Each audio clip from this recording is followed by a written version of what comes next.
You guys think that if you're unhappy, that's a good reason to leave a marriage? See? I don't think you're gonna be happy all the time. So it depends. How long have I been unhappy? Right.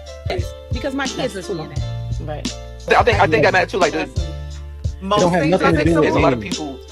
It don't have anything to do with age, getting married too late. People don't have the intestinal fortitude for marriage. You get up there and say these vows. It's duty and responsibility, time and pain. It's the kids. It's the rearing. It's lineage and legacy. That's a joke in itself. But is that not part of the kids? So your kids are a direct reflection of you. So if my kids are seeing me unhappy, now what? What are you talking about? Because you said happiness in the marriage, because you just said that kids are part of it, right? Let me explain it to you. You're conflating kids. your happiness with how the kids are treated, right? I'm not even talking about the kids. I'm talking about you being happy, right? I just said that about sex, so don't act like you can't do it about everything else. So now that we have a baseline with that, you can fake it till you make it in front of them kids all the time. Now, kids have discernment. I understand that, but happiness doesn't mean everything has to be egregious in the household. However, we know ebb and flow. Is that a thing, or are we dismissing postpartum? Postpartum depression. Do we have menopause? Right. And so you guys go through these ebb and flow periods where your happiness is intrinsically not working. But that's why I agree. But I'm just saying, but you put it on the kids. Like, no, answer my question directly based on happiness itself. I did, but I said it depends on how long I've been unhappy. Raising my kids in a house where there's no happiness is not selfish. That's not life goals. Just for the sake to say I have a husband? Are you serious? No, you made a commitment under the Most High God, right? Unless you don't believe. Who cares about the commitment if I'm unhappy and I'm dying inside? No, don't interrupt them, Melly. Sorry, Nikki, what you say? I'm not staying unhappy for 10 months.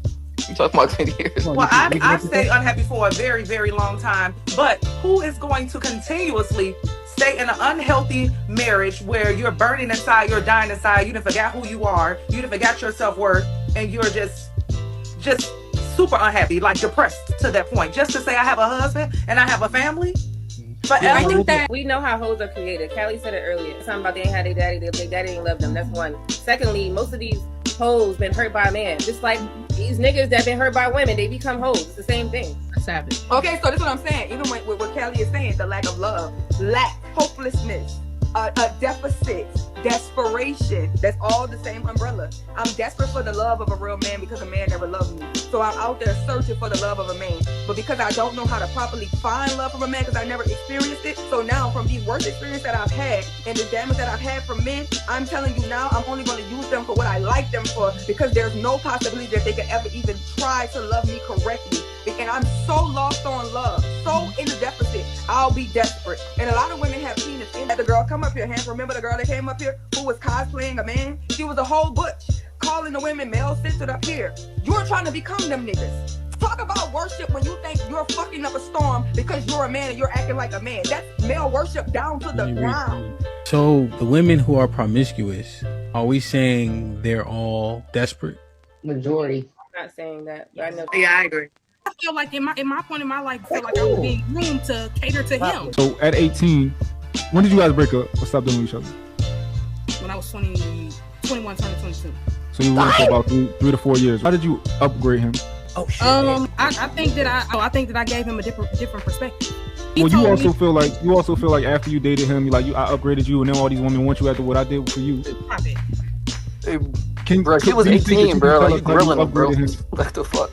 It's hard to imagine an 18-year-old girl upgrading a 28-year-old man, but then you left. I'm curious, what could you have possibly really done to a man that age? Like, you don't have no money, you 18, you don't have much knowledge, you 18. But what we're witnessing is cognitive dissonance. So there's no way you admonish the man by saying that you upgraded him and then in another breath say he groomed you.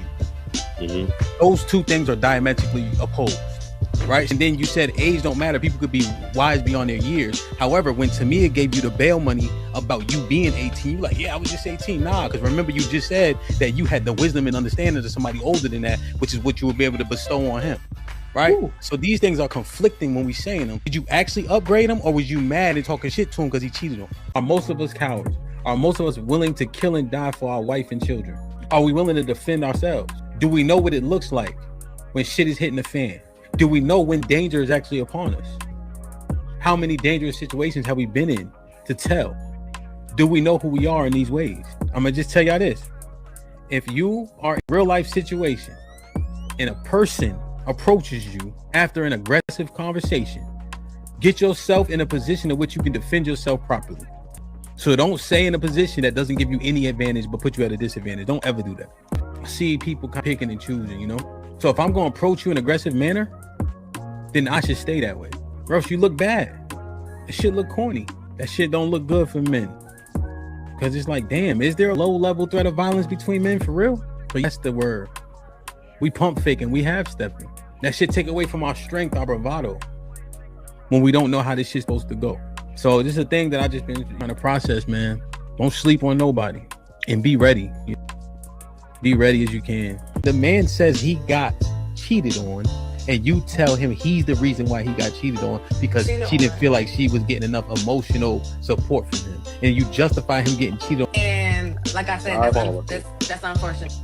But the person that he got cheated on, you would have been like, "Girl, that nigga ain't shit." No, first of all, you don't know me, so you don't know what I would have said. I would have asked, well, what happened? What did you do?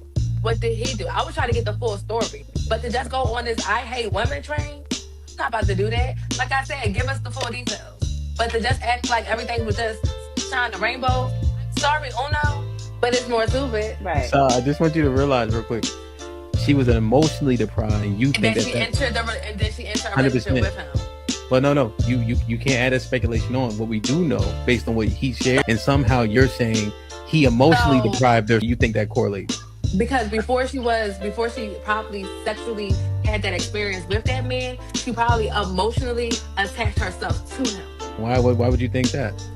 Because as y'all like to just say that women just go and just be loose and just have sex. You do. Remember we had the conversation. But the majority of women, they are going to emotionally, the majority of women going to emotionally attach themselves to a man. How? And then have the intercourse. How do you know that? Because I know. The same way y'all know. The same way that y'all know everything that y'all done talked about. No, what I'm saying is, how do you know that, and how can you justify that based on women's behavior? Because it's statistics. Somebody do the research. If she has a dream about me cheating, am I at fault now? You did that shit. You did that shit, nigga. You did that shit in your past life, man. Damn, boy. So he got hit with a honey bun and it's his fault. Okay. That's like a boomerang. I mean, I don't know his situation. How much would you say yes or no? Well, she let another man put his penis in her vagina. He didn't ask her to do it. She just went and did it because or whatever. So, I mean, I don't know how necessarily it's his fault unless he, maybe he's seen the signs and just chose to ignore them. But other than that, like, I'm pretty sure you left after you found out. Yeah. So, yeah, he did the right thing. Stepping away from it. So, is that an assurance for a partner? Is that an option as well? Like, fellas, like open book? I got you. Real quick. Hey, fellas, if you dealing with a woman and she call you a partner, get up out of there. Okay. Yeah, let me see. Let me log in that joint whenever I feel like it. Yeah, I think that will work for sure. Yo, that accountability helps people too. If you know somebody else is looking at this shit, like how you reply, what you reply to, the bullshit, right? So like, for instance, this might be risky. Callie and I can see it, and my wife can see it. Now, I don't even really look at it that much because I know that they be looking at it. But also, bullshit get flushed. You know what I'm saying? It like take a weight off you, Right? Because temptation killed the cat. Pun intended. I don't even have a lock on my phone. You can pick up my phone at any moment and go in there looking and see text messages and all of that shit. Don't get a password. You say delete it, it's gonna be deleted. You mentioned that one of the problems was that you have so much access on social media. Like some people can message you, DM, your DMs popping. Him looking at it, is that going to satisfy him that it's confirmed now, or is he just trying to confirm whether or not you're responding back and cheating? The con to that is that he gonna read all that shit the wrong way for sure. Every time, as he should. It ain't never all good. I was just gonna say something to the effect of, in terms of social media, although primarily I do it for content creation. If my man had an issue with it, I was at it, no questions asked, because I've actually been there, done that. It calls for strokes. Like somebody will punch you in your shit for talking too much and talking crazy. It say that in the Bible? No, it doesn't say that in the Bible. That also equates to... I knew it. A fool lips enter into contention and his mouth calleth for strokes. Proverbs 18:6. Okay. Because I read this shit. I'm just saying I did too, 5,000 times. Yeah, so what I'm saying is, well, you didn't know that was in there, right? Put him in the fucking bedroom. Get him out. So...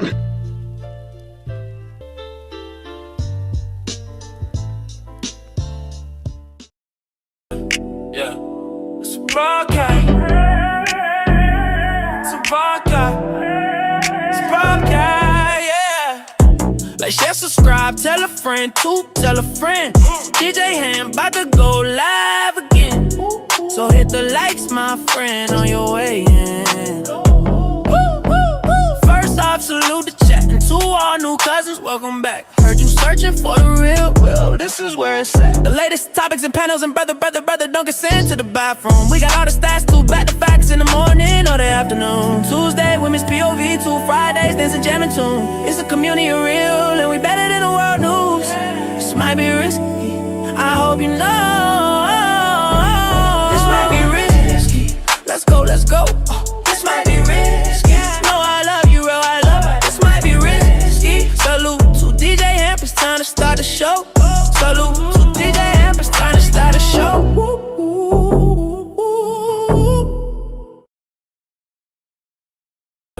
Yeah, it's a podcast. It's a podcast. It's a podcast, yeah. Like, share, subscribe, tell a friend to tell a friend. DJ HAMP about to go live again. So hit the likes, my friend, on your way in. First off, salute the chat. And to all new cousins, welcome back. Heard you searching for the real, well, this is where it's at. The latest topics and panels and brother, don't get sent to the bathroom. We got all the stats, too, back to facts in the morning or the afternoon. Tuesday, women's POV, 2 Fridays, dancing, jamming tune. It's a community of real, and we better than the world news.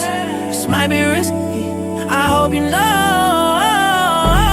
This might be risky, let's go, let's go. This might be risky, no, I love you, real, I love it. This might be risky. Salute to DJ HAMP, it's time to start the show. Salute to DJ HAMP, it's time to start the show.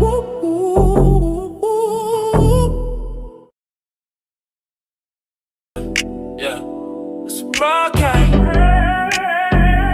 It's a podcast. It's a podcast, yeah. Like, share, subscribe, tell a friend to tell a friend. DJ HAMP about to go live again. So hit the likes, my friend, on your way in. First off, salute the chat. And to all new cousins, welcome back. Heard you searching for the real, well, this is where it's at. The latest topics and panels and brother, don't get sent to the bathroom. We got all the stats, too, back to facts in the morning or the afternoon. Tuesday, women's POV, 2 Fridays, dancing, jamming tune. It's a community of real, and we better than the world news. This might be risky, I hope you know. This might be risky, let's go, let's go. This might be risky, no, I love you, real, I love it. This might be risky. Salute to DJ HAMP, it's time to start the show. Salute to DJ HAMP, it's time to start the show.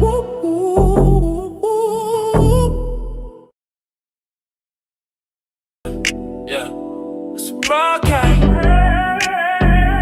It's a podcast. It's a podcast, yeah.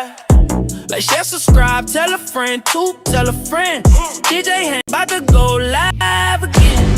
So hit the likes, my friend, on your way in.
Yo, check.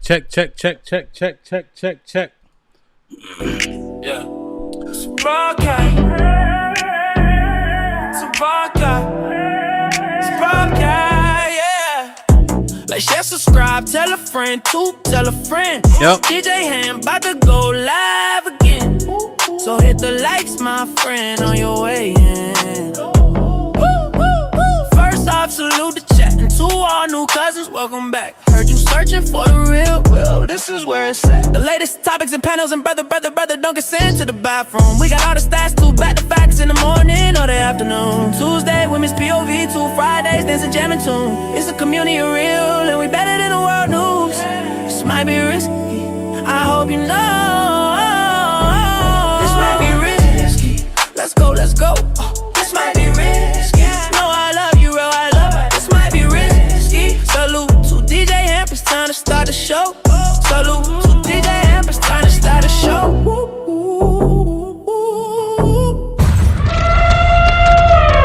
Run, it's a stampede! DJ HAMP, the stampede. DJ HAMP, the stampede. Yo, like, share, subscribe, tell a friend. Let me see. Check. Hit that like button right now if you can. That helps the channel the most. And P, Risky Midday, we in the building. How's everybody feeling? You know, I'm feeling good. I got to get a haircut. My beard looking crazy, but we're going to make it happen, man. You hear me? Wow. Damn, man. This shit. Hold on. Let me do this real quick. Put him in the fucking bedroom. Get him out of here. Come on. I should at least brush this shit or something. You know what I mean?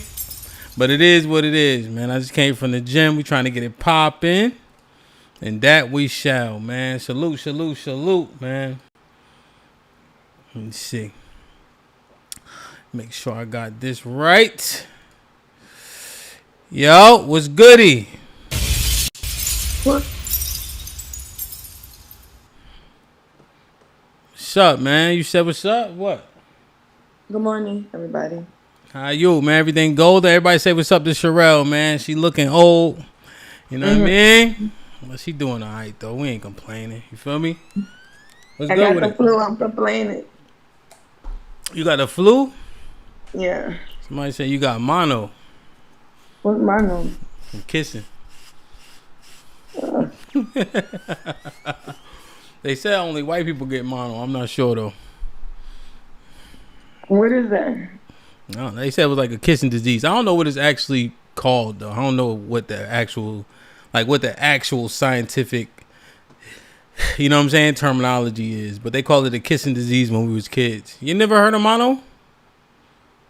Or maybe it's an old people thing. I don't know. Put a one in the chat if y'all heard of mono before. I'm bugging. Mr. Harrison, salute, my brother. Thank you for gifting the membership. Thank you for being a member for 27 months. You heard? Uh-huh. Salute. Hey, man. Yo, really today in the gym, man, I had to quit on one of the kids. You know what I'm saying? What? Because we in there, right? So every 30 seconds, you got to throw 50 punches, right? So boom. He like getting tired and shit. I'm like, nigga, you only did 6 rounds so far. Then he throwing his hooks like, I'm like, yo, holla at me tomorrow, man, when you want to be serious. No, I'm serious. Nah, it's too late, my heart. All right, I'm already leaving. You know what I'm saying? You don't have to go anywhere.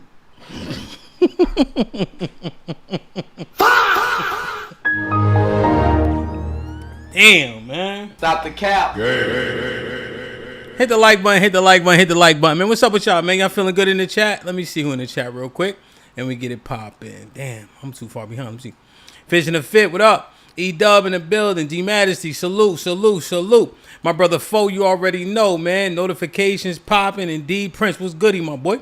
Rob Jitsu was good. Almond Eyes in the building. Nightbot behaving. Make sure we update the Nightbot. Come on. E-Dub, salute. OG Vet Life in the building. You already. Hit the like button, man. Brandon, what's popping, my G? Good to see you. DJ Smoke in the building. Salute. I think DJ Smoke was behind the stream yesterday. That shit be funny. They be arguing like with something that happened 15 minutes ago. And I think he said it like, oh shit, I'm behind. Hakeem, what's good? Super bad granddad in the building. What's popping, man? Good to see you, man. Tequila, what's up, man? It's been a little minute. Now you popped in last week. Salute. What's up with it? Blood TV in the building. You already? GA, salute my G. American Negro in the building. SPS in the building. Salute to my brother Strada in the building. Yo, my wife told me about that Angola thing, man. You know what I mean? Let me know. You heard? Bobby Seal was popping. Melly Mel, he knows. What up, my brother? One of the day ones in the building. OG Black America was popping. Audie was shaking. Quincy in the building. Salute, salute, salute. CC was popping. Good to see you. Chris C was popping. Salute, salute. Impress in the building, man. Queen T, salute. Callie was popping. Omar Shalom was goody. Know what I mean? Dre was popping. Salute, salute. What going on, my youth? Let me see. Streamlabs, yeah, doing his thing. Thank you, Harrison, once again. Appreciate you. Whoever got that gifted membership, please say thank you, man. Eric Ishmael was popping. Salute to everybody in the building, man. I'm feeling good. Dr. G, you already know, was popping. I got Bobby Seal, got Dr. G, CC. Who? I'm not missing nobody. Okay, I'm doing good. All right. We got all the ones. Miss Jilly. Make sure y'all say what's up to Miss Jilly in the chat, please. Mononucleosis. Okay. I did hear that before. Grape Tea was good, King. I ain't see you yesterday. Hope all is well. You heard? Reese was popping, been a member for 21 months. What up, buzzing, bird, flip a dozen. Holla at your boy, you thought your cousin was. Salute. OG Lamar in the building. What's popping? Saw was goody. Salute. Black Gold, what up, my G? I ain't see you yesterday. Hope all is well. Facts over feelings. Houston. Okay. I like it. Homeboy Shalom was popping. Big Mufasa was goody. Heather, what's up, man? It's been a minute. You been on your workout grind too. I see you shining, man. Good shit. You know what I mean? It's an inspiration to me. You heard? UFO was popping. Big Z was goody. Salute. My brother Truth in the building was popping. You already know. Let me see. Rebecca, what up though? What up, twin? Good to see you. Aaliyah in the building. Let me see. All right, I'm good. I'm caught up, man. All right. Like, share, subscribe, tell a friend. We hit that like button right now if you can. That helps the channel the most. We got 140 people in the building. We only have 50 likes. That is egregious, man. Let's get the likes up, as the likes help the viewership, man. I think we have awesome conversations about a whole bunch of different things in depth, and so I think it's uberly important that more people catch the streams. You heard? Machine was popping. I owe you a double malt, right? Single malt. I got you. Yo, I had nightmares about Jack Daniels, bro. I cannot drink that shit, son. Word is born, I can't drink that shit. That ass. Word to me, I cannot drink that shit. Do you like that Fireball shit? Nah, I never drank that. I'm a grown up. Drink Fireball. I question them. Yeah, word shit. I'm a grown up though, really. You feel me? So I drink straight liquor mostly. But I do like this mix with 1738 and sugar-free Red Bull. That's like my favorite mix. Somebody should try it. You know? Before that, when I was a little younger, I used to get a Corona, right? I drink it like a quarter of the way down and then put a shot of Jose in there. And then with the grenadine and then the lime. Try it. It's called the Stampede. Know what I'm saying? The like button, man. Y'all know I didn't listen to y'all drinking, child. Yeah, man. You ever had a nutcracker?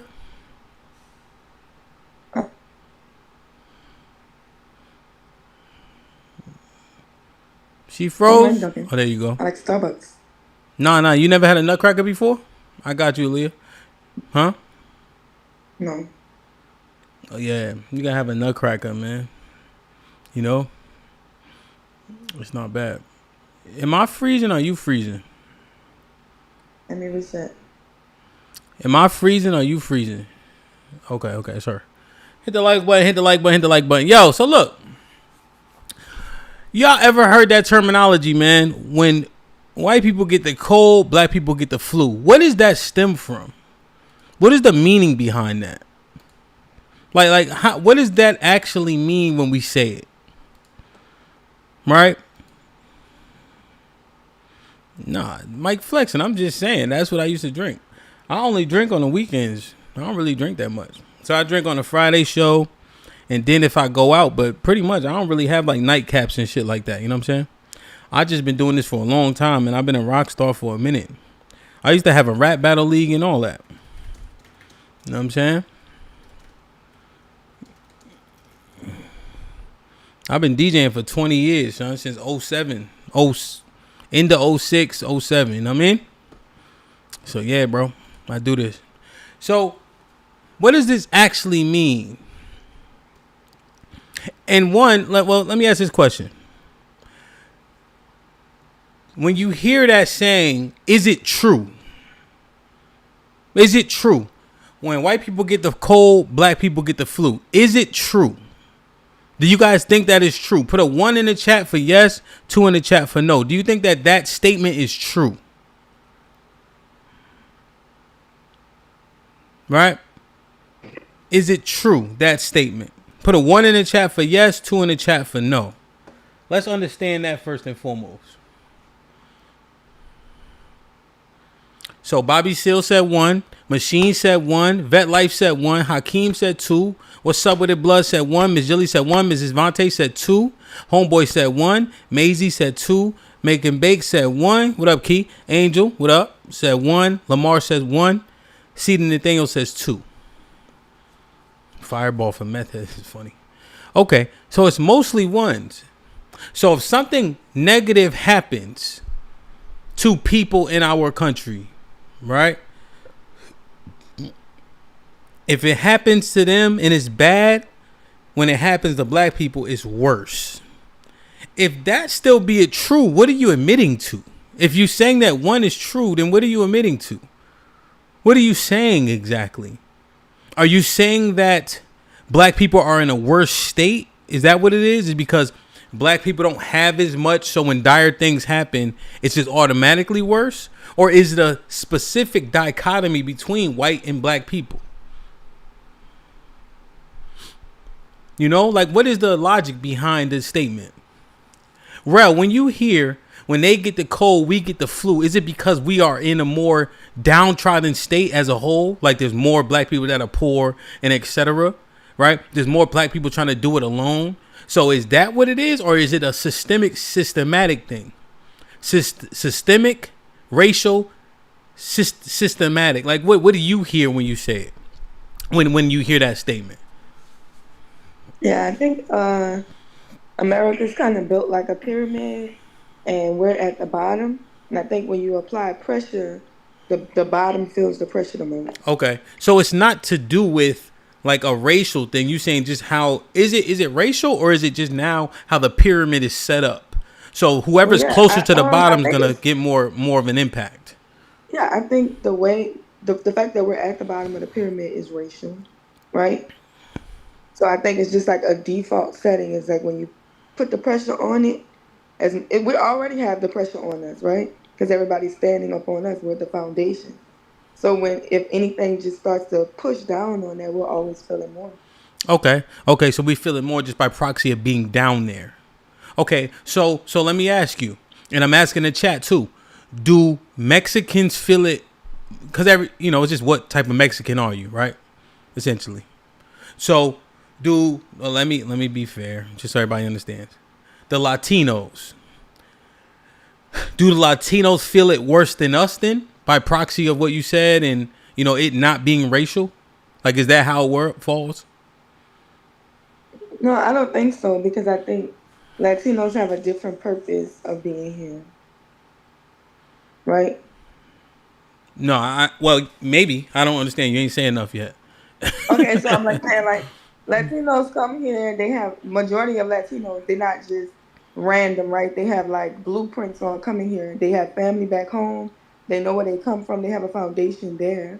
They maybe were at the bottom of the foundation where they are.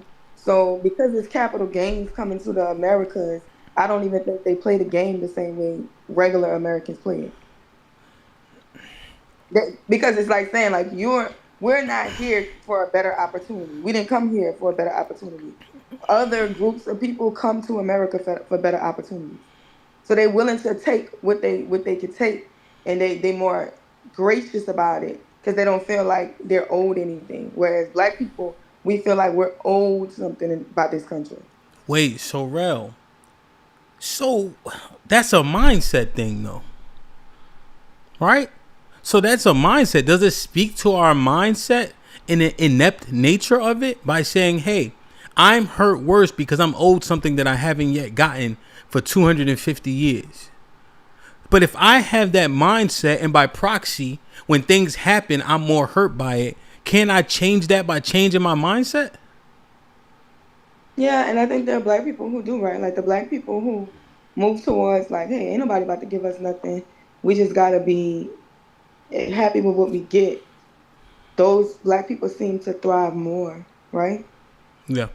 But I think the majority of black people still just feel like, we focus a lot on slavery and Jim Crow and all of these different things. Niggas is still looking for their 40 acres in the mill. You know what I'm saying? Yeah.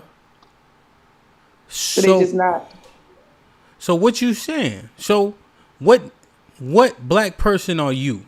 And then I'm gonna expand out. Are you the one that say, yo, look, it is what it is, right? It changed a little bit, but I think we're at a status quo, right? We're at the platitude, like this is as good as it's gonna get, so you make the most of it. Or are you saying, nah, son, y'all still owe me something, and when something happened, I'm hurt by it, and it's your fault? Which black person are you? Yeah, I'm gonna make a way for myself. I'm gonna take every opportunity that I can have, right? I ain't crazy enough to try to pretend like shit don't exist, you know what I'm saying? But it is what it is. You definitely get to the point where it's like, nigga, if you gonna wait for somebody to hand you something and they guarantee planned on not giving it to you, you just gonna live a sad life. Where do most of us lie? I think most black people, they feel like victims. They feel like victims, or they are victims? I mean, people wouldn't say we are victims because we didn't necessarily go through slavery, right? But then people explain the trickle-down ripple effect from slavery, Jim Crow, and all of these different things, and which I understand that. They understand if they look at the community, they feel like our community is not in where it should be because the crack epidemic, because of this, because of that, right? Mm-hmm. And it's like you got to be the person to be like, well, look, I know drugs is a problem in the community. I'm not going to sell them. I'm not going to use them. I know, the job market is crazy. I might have to move. I might have to get trades so I could get a better job system. I have to practice financial literacy. It's things that I have to do to be able to beat survival mode of the hood. But I don't think people are beating survival mode. I think people are born into a caste system, and they're typically going to stay there. Okay. All right. So, cold and flu. The black people that get the flu, do those black people have a victim mentality or mindset? For the most part, yeah. I would say yeah. Right now, we went through some type of financial thing, right? You a black man, you ready, right? Yeah. You prepare for whatever comes. Yeah. So you ain't catching the flu. You or your family, because, hey, I'm ready for whatever.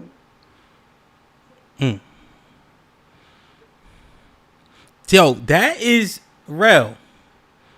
Let me ask you again, you heard? Cold flu. The niggas that get the flu have a victim mindset, most part. Yeah.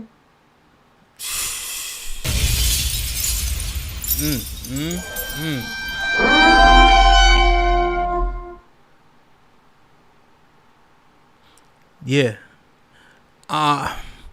We had a hurricane, right? Niggas had to buy generators and all that. Had to put their fences up and all that, right? My neighborhood is pretty diverse, And this is when it was kind of tough, money-wise and shit like that, right? I bought the $1,000 generator. I'm driving in the storm. I had to pry open the doors at Lowe's and shit like a movie, right? I put my fence up the next day. Pumped the water out my house, right? All that shit. Niggas' fences was down for months. Feel me? They had the little generator. that can only turn either the refrigerator on or the fan on. You had to choose one. When white people overdosing, I don't give a fuck. That shit don't affect me at all. Niggas be arguing about voting and da-da-da-da-da. Nigga, I work for myself. Make this shit shake. Work 80 hours a week if we have to.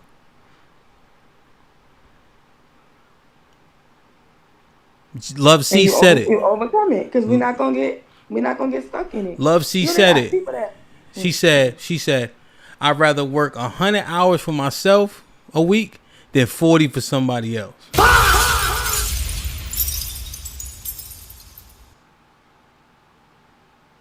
I don't give a fuck what disease they got. So how does this work then, bro? So what we saying? We saying what you saying? I'm saying what you saying? Yeah, you basically are, right? It's not as disingenuous as the pull yourself up out of bootstraps, because I think the middle class suffer. You know what I'm saying? Niggas who doing what they gotta do still gotta, America's still an issue, right? Yeah. But niggas who ain't doing shit with themselves, niggas is like, okay, boom, you know a nigga be broke until he get paid again. Nigga can't eat until he get paid again. What the fuck you mean? You work 40 hours a week and you can't eat until you get paid again? That's crazy. I'm not working, I can't eat. That's damn, that son. ain't my life. Damn. So, Rel, I got a few songs, right? Because that's the hot topic. It's about mindset. It's saying, yo, other races of people see their music, whatever they heroes, as entertainers. We see entertainers as heroes. You see? They see entertainers as entertainers. We see entertainers as heroes, leaders. Know what I'm saying? They music literally pushes our culture and frames it, right? And literally manipulates our mind to do whatever the music is saying do. I said, what? Do you think black people are more feeble-minded in that way than other races of people?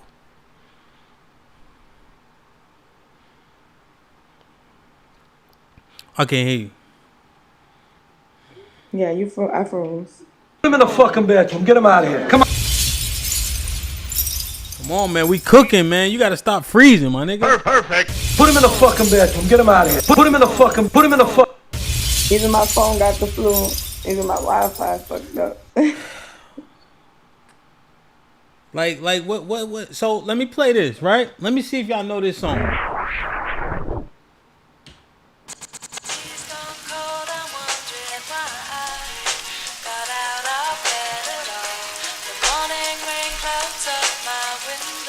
Perfect.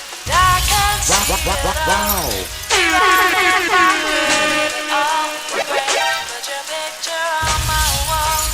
Perfect.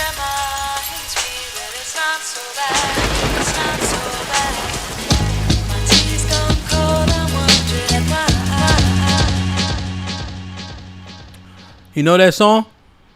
I know it, yeah. So it's an Eminem song, right? About a fan who was a stan who was obsessed, right?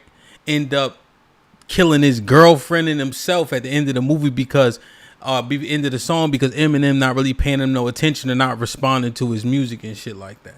You know, that fanatical aspect, right? Do you think that encompassed white people and their behavior, or is it just a music to them? No, it's deeper than rap with them.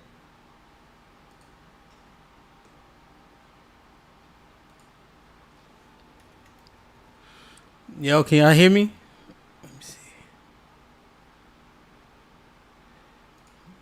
Yo, can y'all? Oh shit. Mic check. Can you hear me? Let me see.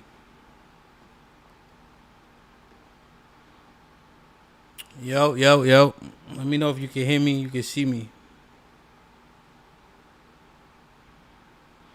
Is it back? Let me see.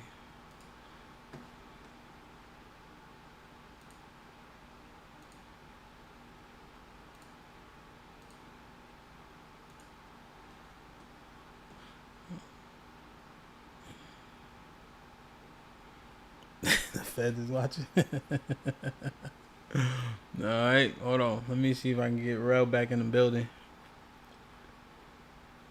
So we had a few things happening. So we had some spotty things. YouTube was having issues yesterday, and then it looked like I got an outage too in my area. So I'm hooked on my phone right now. Let me see how well this works. Am I choppy? It might be choppy, right?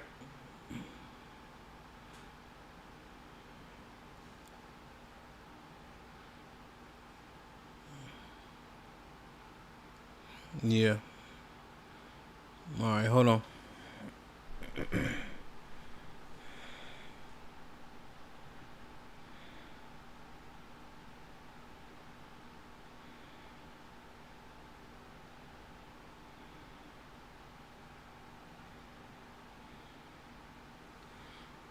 Yeah,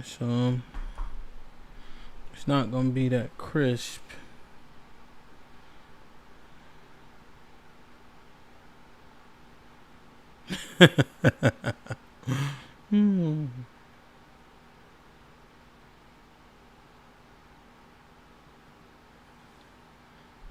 Let's see. Yo, Ralph, you can hear me? Okay. All right. Let me see. It's better now. Probably got to get acclimated. Let me put my shit on Do Not Disturb real quick.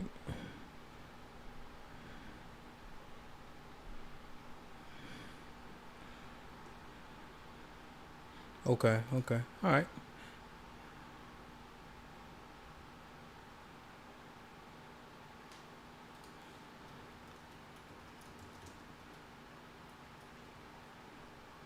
All right, bro. We good. Let me see.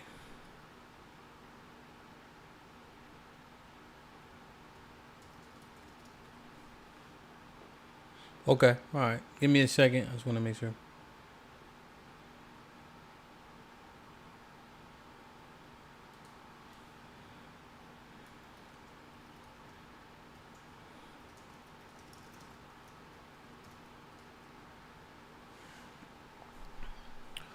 All right. Let me see. Yeah, man. We was cooking too. All right. Let me see. Like, share, subscribe, tell a friend, man. Hit that like button right now if you can. That helps the channel the most.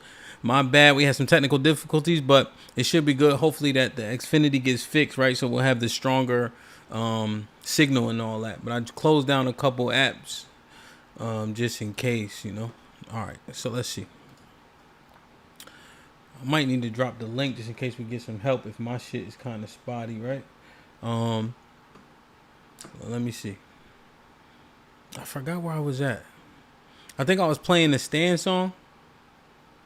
Yeah, so how does that song affect white people? Like, do they have an effect on them like we say music does us? You know, does that have an effect on them like we say music does us? And if it doesn't, why? Is it feeble-minded? Like, what is the reason for that?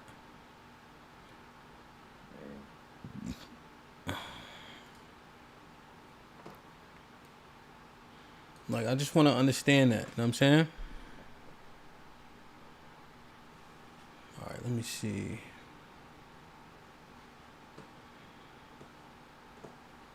So, that Stan song, did white people, white men start to operate differently, man? Make sure y'all help us meet the goal as well, right? Because this song has a whole lot of implications in it, right? About what's happening.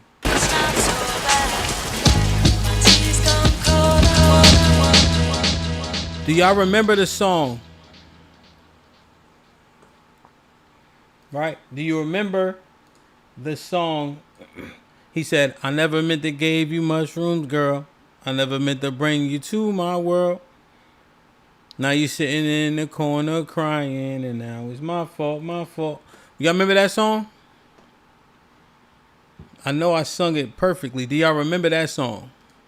I can't remember the name of it. Anybody remember the name of it? Well, white people affected. We know they do drugs, but that was 2004, 2002? No, 99, right? 98 when Slim Shady came out. Like, what is the effect? Are we saying we really the only people who get so controlled by the music that we hear? Rel, what were you saying? Does the music affect us differently? No, I think it's different music, but I don't think so. Like, they might say, okay, rappers influence the way we dress. I think if you look at them little emo kids, that's metal, right? And you see all the metal rock bands, they be cutting their wrists, cutting their legs and stuff like that or whatever. They be having the kids into cutting. They have the kids into drugs. So I don't see how it affects them any different than it affects us. So why is it framed like that then? Why is this framed like this is... Hold on, let me see. Why is it framed like the music is the culture then? Like, why does this speak for black culture? JY, turn me up. Miami. This for all my scammers and my get money bitches. Where all my scamming ass niggas at? Spending that money fast. 2020.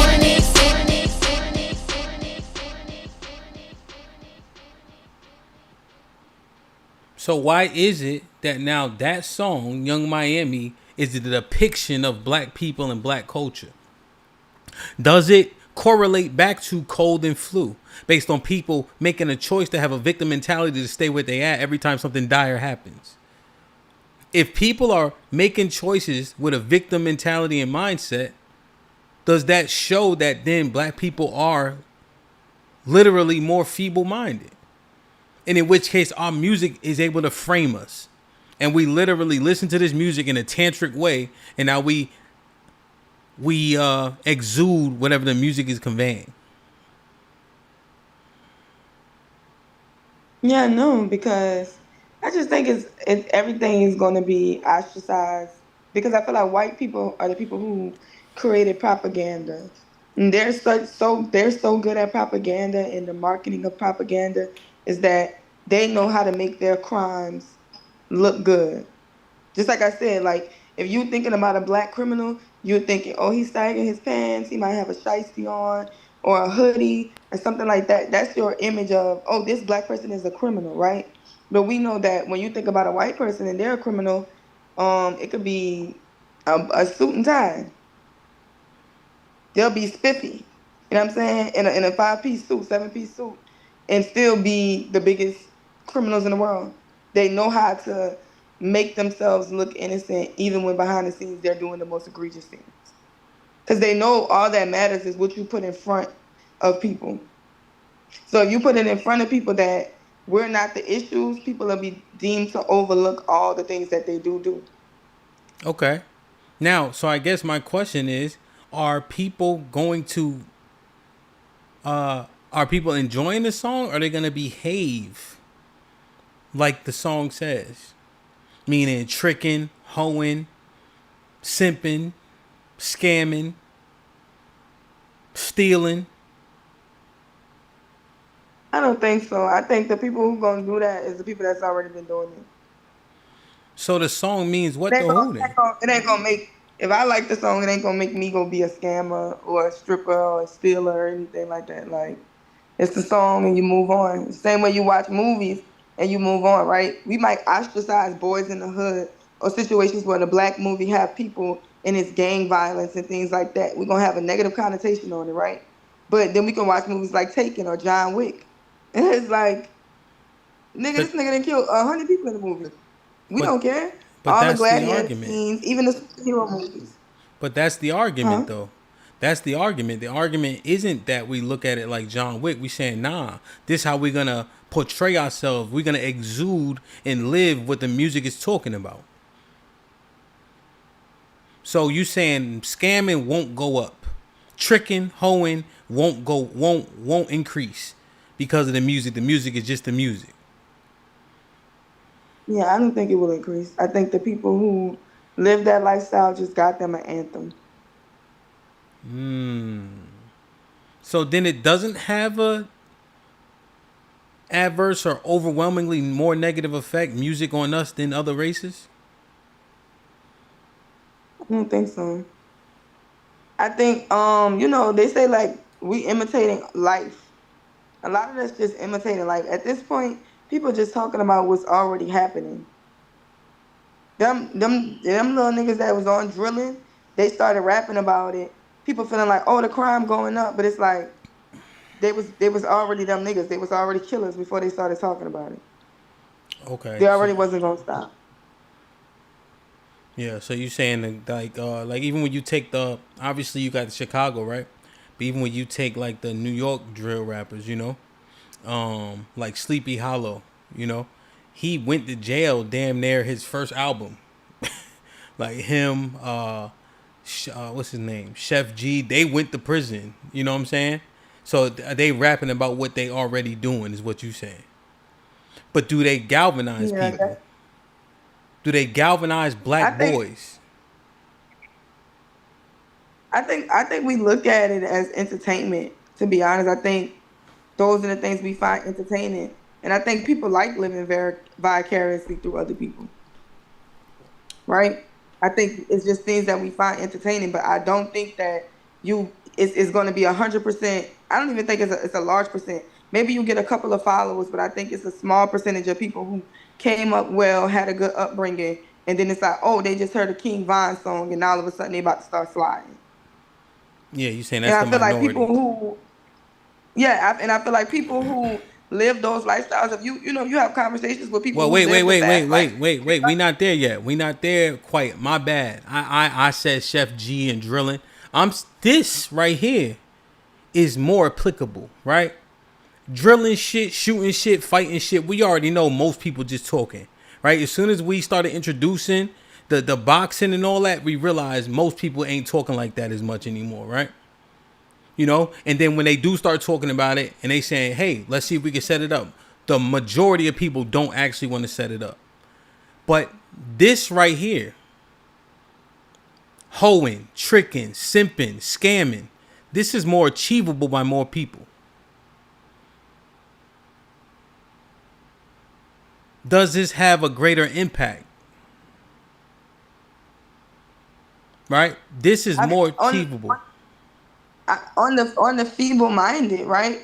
But if you're a weak-minded individual and you're just going to follow things that ain't in your best interest, that's always who you was. But are victim-minded people feeble-minded? Yes. And if the majority of black people are victim-minded, so by proxy feeble-minded, what does spin that shit do to that majority of people? Because this type of behavior is more achievable than spinning a block on a nigga. Yeah, this is still gonna only encourage the people. You can hear me? Yeah. I'm just cussing. I'm just saying, like, it's only gonna influence the people that was already gonna do it. Is just what I'm saying. And this is the thing: people will exploit your weaknesses. People will exploit your laziness. People will exploit that, right? Which is why it's a problem to have a victim mindset or a feeble mindset, right? Because people will exploit it. We live in a world of capitalism, right? And we love capitalism. Everybody loves capitalism until they're being capitalized on. That should be your number one reason not to be in a victim state or not to be feeble-minded. Because you understand that, guess what? That's a weakness. And people will play on your weaknesses for capital gains. And America is 100% doing that at all times. And if you can look at that and see that, and you still don't want to overcome it, you'll kind of lock yourself in a situation only you can get yourself out of. Got you. But you're going back to the victim mindset where you're gonna say, well, I'm gonna blame the music for why I'm a hoe. I'm gonna blame the music for why I'm scamming. I'm gonna blame the music for why I'm drilling. I'm gonna blame the music for why I'm doing what I'm doing. When you're a fucking human and you can make your own decisions and you can make better decisions than letting. But real, you doing the Tony Robbins shit though right now, right? What's Tony Robbins? He like an inspirational speaker. I get that, but we talking about where most people lie. You heard?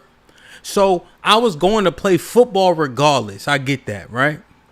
I was going to play football no matter what, right? on Saturday in the daytime in college, or on Friday night in high school, right? But in college, when I went down south, you heard, and I'm getting amped for the song for the game, and then they play this shit.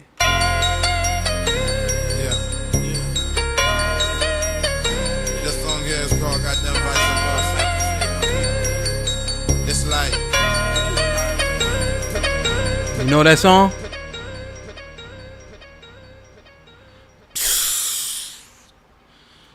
They play that song, Rel. The first time I heard it, I said, what the fuck is this?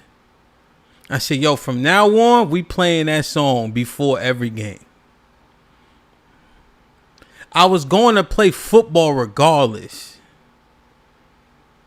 But when Vice Versa came on, there was just that one more this much.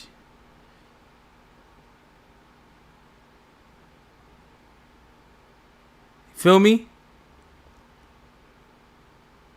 Because of Vice Versa. I was going to play, but it really put the battery in my back. So does that go to your point where niggas was going to do it anyway? Essentially? Or if someone was on the fence about doing it, now the song push them over the edge.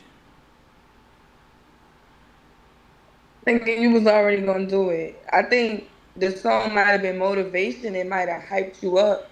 You understand what I'm saying? I think we have those playlists when we go to the gym, right? When people go to the gym.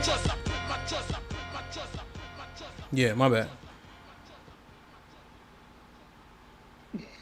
My bad. It's bad enough that they frozen. But I'm just saying, when we go to the gym, we want to listen to a certain type of music. On Sundays, when people go to church, they listen to gospel music. You know what I'm saying? But they listen to gospel music on their way to church. So Okay. they trying to play music to get them into the spirit. So people go to the club, they want to hear some club shit, right? But just in general, they already had their minds made up on what they wanted to do. Okay. So white people, when they hear this, They tried to make me go to rehab. I said no, no, no. Yes, I've been black, but when I come back, no, no, no. I ain't got the time, and if my daddy thinks I'm fine, they try to make me go to rehab. I won't go.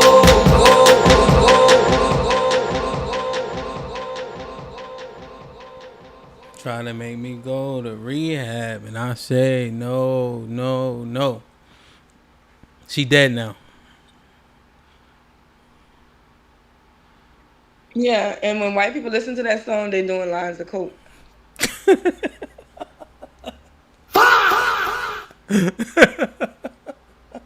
They got that song playing, and they doing lines of coke. So that right there, do people go to rehab, or they listen to Amy Winehouse and say they try to make me go to rehab, and I say no, no, no? Like, how does this work for white people? Beans ain't trying to go to rehab anyway, bro. But specifically, She just was singing to what she made an anthem for the fiends. That's how all the fiends was feeling in the first place. okay, so no more fiends. They didn't empty out rehab because of Amy Winehouse. They ain't empty out no damn rehab because no Amy Winehouse. They been saying that shit. Like, they been feeling like that. The fuck? Damn. Okay. I going to no rehab. Niggas go to rehab and relapse. So okay. So this what Rel's saying, bro. Did they stop going to rehab there because of Amy? No. The ones that wasn't going anyway. The ones who gonna rob, scam, or not rob, but scam, trick, simp, they gonna do that anyway. Now they just got an anthem. So the people who ain't going to rehab take this song and say, see, Amy said fuck rehab. It's not people who are in rehab leaving rehab, right? That's the prim. That aligns. Yeah. Okay. So this didn't exacerbate anything for black people. Yo, know what this is, boy. For real. The art of getting robbed. This is how we do Brooklyn style, boy. You know what I'm saying? R.I.P. B.I.G. I got my nigga 50 Cent, yo. This is how it feel out of rob industry, nigga, yo. Don't take this shit serious, cause we just walking the fuck out. But y'all can take it how you want it, word. Hey, yo, the bottom line is, I'm a crook with a deal. If my record don't sell, I'm a rob and steal. You better recognize.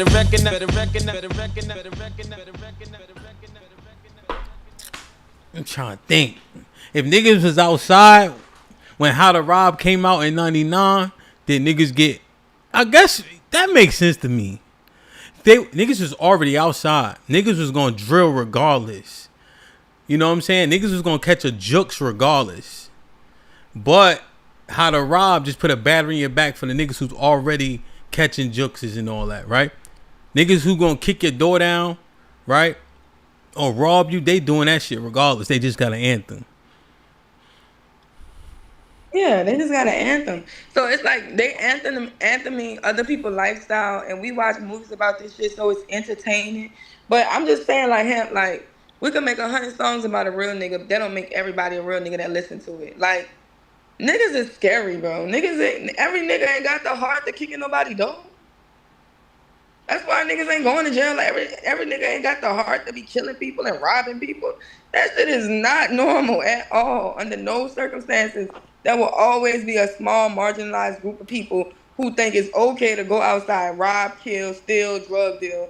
And it's usually the thing that's influenced them the most is the people that they growing up around. Now, if you see your uncle sell drugs, if you see your homeboy selling drugs, if you see the niggas on the block and you grow up in an area like that, where everybody making this fast money, yeah, everybody want money. Everybody want to be fly. Everybody want the nice car, and everybody want the bitches that come with the lifestyle, right? But everybody not willing to take them risks. Everybody not willing to take penitentiary chances. The people that's willing to take penitentiary chances, that's their mindset already. That's who they is. It was gonna already be like that. All right. So this you ain't convincing the nigga. You ain't convincing the nigga that's in medical school right now. He on his way to be a doctor, and he listening to spin that shit because it came on the radio and it's catchy, right? Because TikTok they made a dance. Because you know how these fucking machines it make you like the song. Okay. Right. So this nigga not. Just went to be a doctor saying scamming ass nigga. That nigga ain't about to be no scamming. That nigga about to go be a doctor. So he's not changing his mouth is. So this done nothing to white boys. Cut my life into pieces. This is my last resort. Suffocation, no breathing. Don't give a fuck if I call you bleeding. This is my last resort.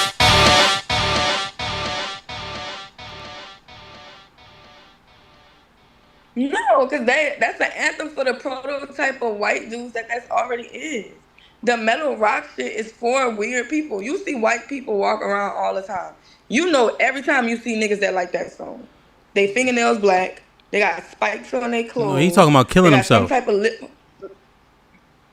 That's what I'm saying. I'm talking about the prototype of the people who listen to that type of music. They have a look. They already exist.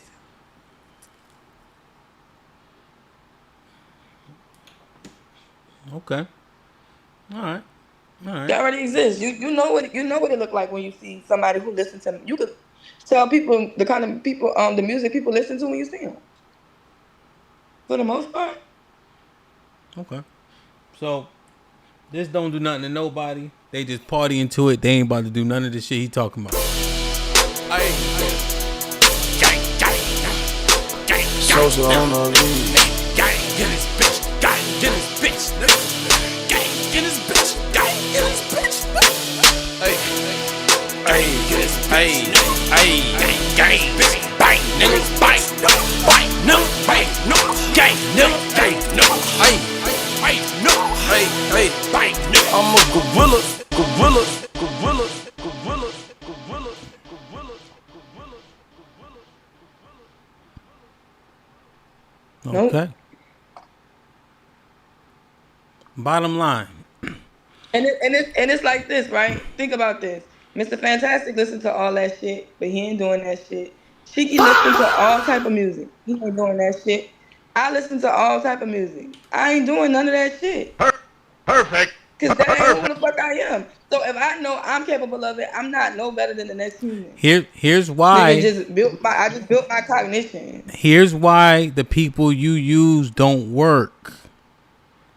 Mr. Fantastic is not a victim. Perfect. Cheeky is not a victim. Perfect. Sherelle is not a victim. Perfect. So we saying most black people fall into that victim category, i.e. white people get the cold, so black people get the flu, and the people that get the flu are of a victim mindset. Brother. And if those people are feeble-minded, how do you know that music don't push them over the edge for some shit? See, that's where the problem is. And if we think the majority of us are victim mindset, so by proxy feeble mindset, then this music does more to them than it does to you. Perfect. Yeah, no, I still think they pussy though. Like, you know what I'm saying? I still think niggas not built like that. Fine. Matter. But Rel, They don't can have the don't- victim mindset. don't focus on the gangster shit though. Right? Focus on the shit that's achievable for them. The spin that shit encompass a whole lot of niggas. Think about it. Niggas said you got to get your money up to get access to women. Remember? Right? So the doctor who been a nerd or a dork all his life, now he got money, and then he hear this. Right? He hear this, right? And this play right into his strong suits, i.e. the bread that he's been able to amass, right? So now when he get his money up and they said that's how you get access, and the women are talking like this, what happens to him when he don't have a strong mindset or a backbone? And she beautiful, right? She attractive. It's something that he never been able to get his hands on. But now she starts singing this and he say, oh shit. She's saying spin that shit. Spin that shit. Spin that shit. What happens? Nothing that wouldn't have happened. These niggas is not not like that. Oh no. I'm telling you, because the crime would be so much higher. Okay. The lifestyle people are living would be so much higher, right? And I just think like bitches be hoes and niggas be tricking. And that's just life. And niggas is making anthems about it, but no song ain't make you a hoe. You was already like, that's it. I'm saying that hoe is in your blood. Your mama was a hoe. Your grandma was a hoe. Your sisters and your aunties is hoes. That's where your influence came from. You ain't never seen nothing but everybody be hoes around you. So you a hoe. Mm-hmm. I'm saying. That song, you a hoe. I'm saying though. I'm saying what happens, that church girl who finally get released out into the wild, and she got all these influences, right? And she's been brought up to not be none of that. You know, and she sees niggas tricking and paying. The doctor nigga was a dork. She been locked in her bedroom, and now she finally get out of college, and then this shit come on. JY, turn me up. Miami. That's for all my scammers and my kid money bitches. Where all my scamming ass niggas at? Cause we saying feeble-minded. Damn, yo. I'm telling you, have that whole shit be in them whether they go to church or not. Some of the biggest hoes be in the churches. No, I got not you. Not to mention they be knowing all the preacher's kids be knowing all the secrets, right? They know everything that's going on. They know their daddy pretending like he a good man. He fucking all the women on the first row. No, I got you. I'm not saying I understand that, right? But now there's a catalyst. You see, when you start mixing elements, you know. Like when you put the Mentos in the Pepsi and it explodes because there's a catalyst there, right? If there's no Mentos, the Pepsi don't explode. So now the norm when she get out into the earth is this, and the music is supported, the niggas is singing it, and the women is singing it, right? The doctor nigga who got money, who never had access, saying, well, shit, I could pay for it. And she's saying, I'm going to let you pay for it. And then they saying, hey, this is acceptable all around us. Is that catalyst to the feeble-minded pushing people over the edge? You see what I'm saying? Yeah, I just don't agree. I think if we're gonna say prostitution was the oldest profession, Young Miami wasn't spending that shit back then. Well, but that was a We minor. blaming the people that imitate.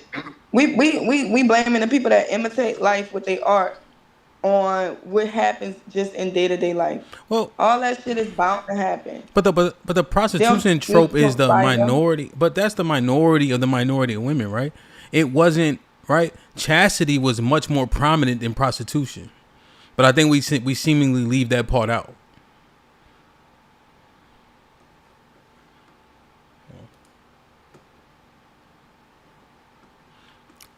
Hold on. Let me see if my damn internet came back.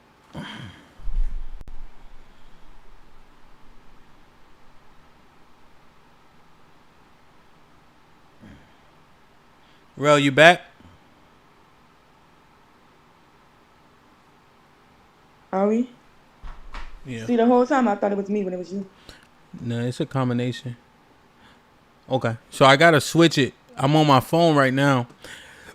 My internet's back up. I gotta switch it though, so it might pause me for a second. Hold on a second. Cheeky, what up, my boy? What's good? What's good? What's goody? Don't put that Barry White voice on me, nigga. I don't know what you're talking about. That's crazy. You almost got me too. What's popping? Nothing much, man. Just trying to get through the day. Yo, be quiet for a second, Cheek.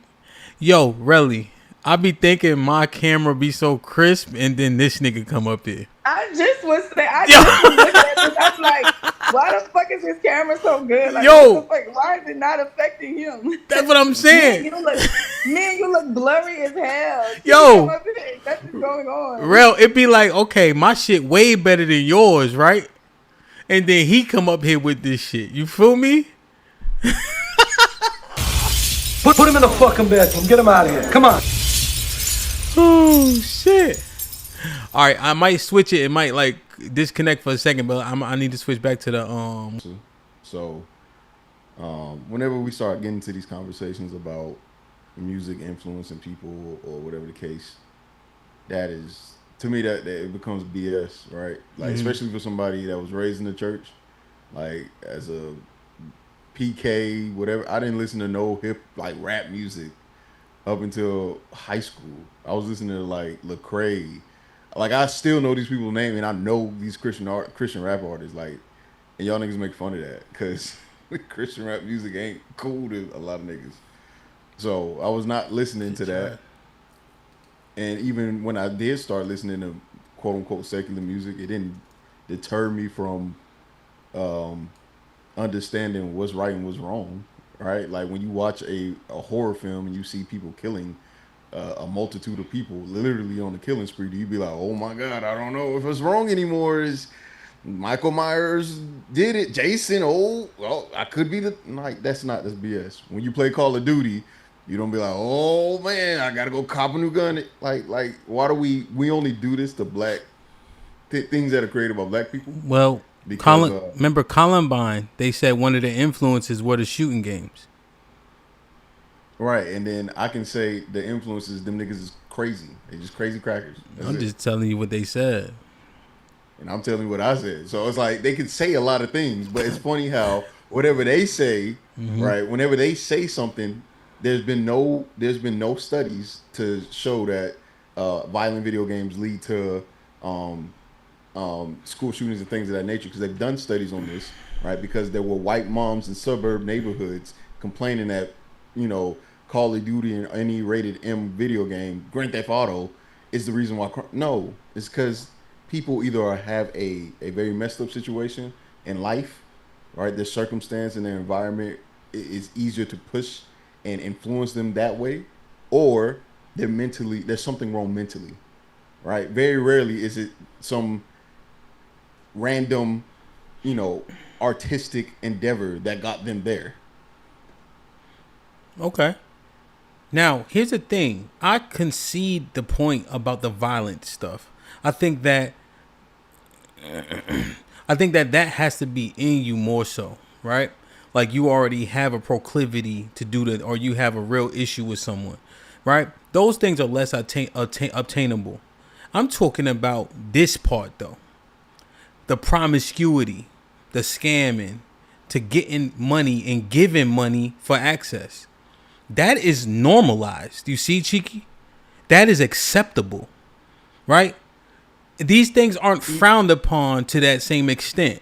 And these things are obtainable. Shooting and beating up people, most people ain't ready for that. But if she's saying, I'm beautiful and I can use this to gain access, whether it be monetarily or otherwise, and it's socially accepted, how does this song not have a different impact than the violence aspect? I can concede that point. But this is attainable. Easy. Yeah, sure. But it's always been attainable. Like, look throughout history. You're a history buff. How many kings have had multiple concubines while having a queen, and they weren't for the purpose of marrying into another kingdom, right? Women have always been to some level of men of success or of means, has always been some level of entertainment or something to spend money on, right? Beauty has never been a thing not to spend money on, right? No matter what point in history, you have to spend money on things that you think are beautiful because that's the things that they want.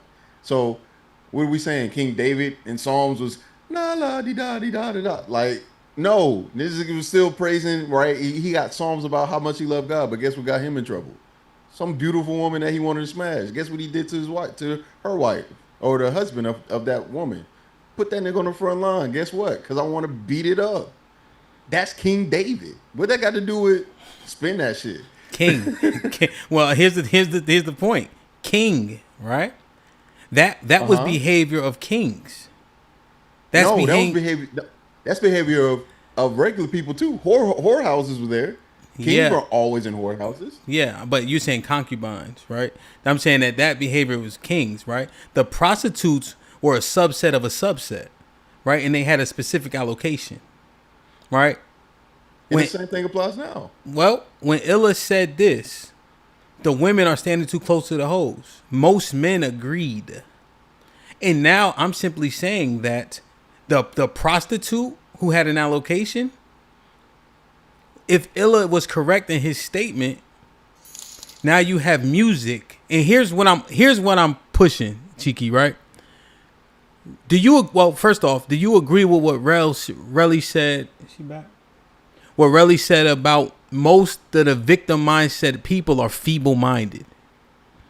Do you agree with that statement? Do you agree that most black people have a victim mindset? Hence the cold versus the flu. See, that's what I'm conversing from, right? Because remember I was asking her those questions, and she said most black people have that victim mindset, and they fall into the gap. Hence the cold versus the flu. So now I'm taking that premise. And then I asked, are those people then feeble-minded by proxy of having a victim mindset? The answer was yes. So now I'm thinking about feeble-minded people in the majority. But you disagree with that prompt in itself. Yeah, I think that the common phrase when white people catch the cold, we catch the flu, isn't due to victim mentality, but just the clear socioeconomic impact that always happens in America. Perfect example is right now, black unemployment rate is at the highest it's been since COVID. And that is actual economists use that as an indicator as to how well the job market is going to be and how it'll affect everyone else. That's a common language, not being used to say black people have a victim mentality, but is being used to say whenever something goes bad, this group is disproportionately affected first. It's us and Native Americans. So when the country is going down, the first group of people that's going to lose their jobs and is going to let you know, some shit coming, is black people. And then after, black people get it, then it spreads on to the rest of America. And that's not nothing uncommon, and I'm not making that up. Go Google it. That's a fact. Has nothing to do with victim mentality. It's just a actual observation of the circumstances when it comes to black people or people of systemic racism and things like that. That's just what it is. Okay. So the cold and flu thing is more economical, and it's Why? So let me ask, why is it blacks and Native Americans specifically, secularly speaking? Because of the history of the country, right? Who were the most downtrodden or the most uh what do you call it? Most affected by systematic racism? Who is it that they were saying? Who was it? Who were they redlining out of being able to purchase homes? Who were they making sure? Like for example, for the Asian person, they weren't allowed in white neighborhoods. That's why the Asian community and Asian stores exist today in black neighborhoods, because it was easier for them to get a job or not a job, but start a business or get a loan in an area that is predominantly black than it was for them white. But the question is, why is the Asian person getting a loan before a black American who's been here throughout all of the history and slavery? So again, all of this stuff, it all goes back to those things, and it points to that being the reason why systemic racism has been disproportionately for and against black people. Okay. I understand your premise. Okay. Because Cheek, I was conversing with you based off what Rel and I was talking about. You see what I'm saying? So I was going off the premise of, if the victim-minded people are making the decision to do so, and that's the majority of us, then by proxy they would be feeble-minded. How can music not manipulate them to a further extent? You see, like to my point, vice versa. I'm going to play football regardless, right? I'm already aroused before vice versa come on. You feel me? Right. Okay, Devin, what's popping? What's up? Good afternoon, good morning. How you guys doing? What's the word? Nothing much.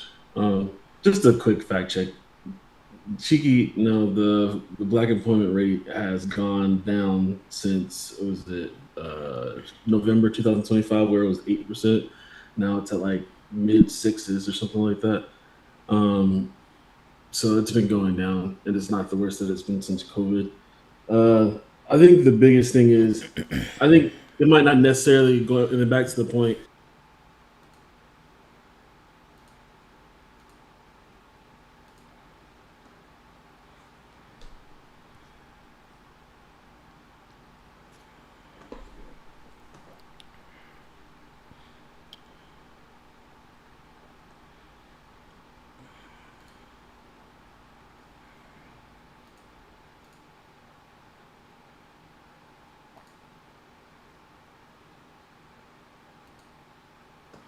Yo, Devin, can you hear me?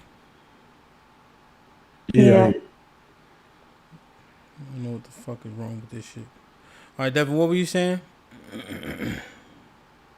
Oh, we back up? Yeah, I think so. Okay. No, I was. I think the 2 points I had was, I'll reiterate really quick, is that the black unemployment rate was the highest. Well, not the highest. It was 8.2 in November 2025. Right now it's around 6.6%. So it's been going down. And then also, I think the issue is when we having these social issues, and it affects the black community the most. I think it's more on the fact that we depend on the government more, not specifically just like handouts or anything, but even when it comes to like just jobs in general, we are more entrenched into the government system when it comes to even our jobs. So when there's issues and then they have to actually make cuts to save money on a budget, we're going to be affected more than anybody else. And then going back to the music thing, I think it is one of those things where it's like, if you're in that environment, I think it's a percentage game. I think the issue is when we look at it as a black and white thing, that's where the disconnect comes. But a percentage thing, I think you're more likely to do it if you're ritualizing the music that you're listening to, and it's acceptable or prevalent in the area you are. So if like you're chanting the same thing over and over again, like even the music, the vice versa, Bone Crusher, like any of that music back then, we listened to get ready for a football game. It was more of like, it puts you over that edge to think it's like, all right, I'm ritualizing it. I'm more, I'm meditating on it. And then, you're setting the vibrations to actually go act on whatever you're listening to. So when you say, one thing you said that interests me, you said depending on the government, you're saying that people that take government jobs are like what do you mean by depending? Like, aren't they just doing a job? Like what do you mean depending? Are you go ahead. No, I'm just simply saying it's not necessarily it's like a horrible bad thing, but it's like if the government needs to make a change, like any business in the United States, where hey, I need to go save some money or I need to cut costs somewhere, like the employees are going to be the first thing to go. And then if you're overrepresented in that sector when it comes to jobs, you're going to be affected more than anybody else. But I know about how you framed it. You're saying like they're depending on the government. No, there was a job that was offered that they were qualified for and they took it, right? Yeah, so that's what I'm saying is like when there is a bad thing, when there's overall maybe some economic instability or something that needs to change within the government, we're like, while where everybody's catching the cold, we catch the flu because we're overrepresented in the public sector. But it's not. But I guess the framing sounds like it's negative. It's a negative thing. Why is that negative in your estimation? I think it is a negative thing.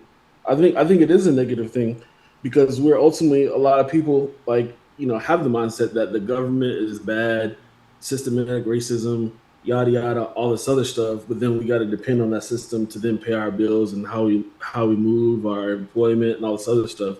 Like I think we should be more private. To where when the job cuts happen, we're not the ones that are the first. We're not overrepresented in those job cuts. They're good jobs, though. You know that, right? Yeah, I don't. Yeah, there's nothing. That's the thing is like there's nothing wrong with the job. There's nothing wrong with having that job, but it's one of those things when you like it's almost then we have to. I'm just saying if that's a known fact, and you have to accept that when there is job cuts, you're going to have an open representation of black people getting cut, their jobs getting cut, and it's not based off racism or some systematic thing. It's about you just being overrepresented, a thing that we need to cut to save money within government within itself. Isn't most of the military white? Yes, that's what. But they don't cut jobs. They don't do that like they do like you would do like a civilian. It's a different ballgame. And even then, when they do, they've actually implemented things where it's like, okay, if you don't promote by this certain time, we're going to kick you out. Or there's always this natural attrition. Like if you don't hit a threshold, then you're going to get pushed out regardless. Go ahead, Chief, because he was really responding to something you said. Yeah, I don't.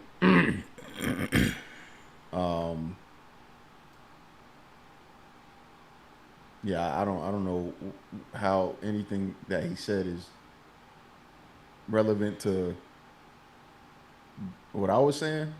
I think like I'm trying to piece it together. He's saying because black people have government jobs, we're disproportionately affected by systematic racism, but the issue is with a systematic racism, it doesn't necessarily have to be a governmental thing in the sense of like you work for the Pentagon, so the Pentagon is looking to fire you specifically. It's more so that it's being the decisions that are disproportionately affecting black people is co-signed or swept under the rug by a government that should be based on meritocracy, but that's not the case. So I'm still kind of not understanding that. And then two, most people that are working in government are white and not black. And the only person that is disproportionately aimed and targeted areas that black women were in sectors was Elon Musk when he went to go do Doge cuts, which was effectively a failure by all metrics and standards, even according to his own metrics and standards. And then when you look at these depositions that they had for the people that were making the cuts for quote unquote DEI, they didn't even know what it meant. So you have people, and again, this kind of goes back to what I'm talking about, which is black people get the flu and white people get the cold. He deliberately aimed for areas that affected particularly most black people under the guise of DEI cuts. And all the stats were showing and everything was showing that, hey, this is disproportionately affecting black women that's in the governmental aspect. And you guess who was okay? Not everybody else but black women were okay, pretty much. Right. And then when you look at the reasoning for it or the effect that it had, we didn't save much money from it or this exorbitant amount that justify any of those cuts. And now they're having to bring these people back. So this is that flu cold aspect. While people may have been cut in the government, guess who was disproportionately cut? Black women. That's the flu aspect. The cold aspect is some white people lost their job, but it wasn't targeted.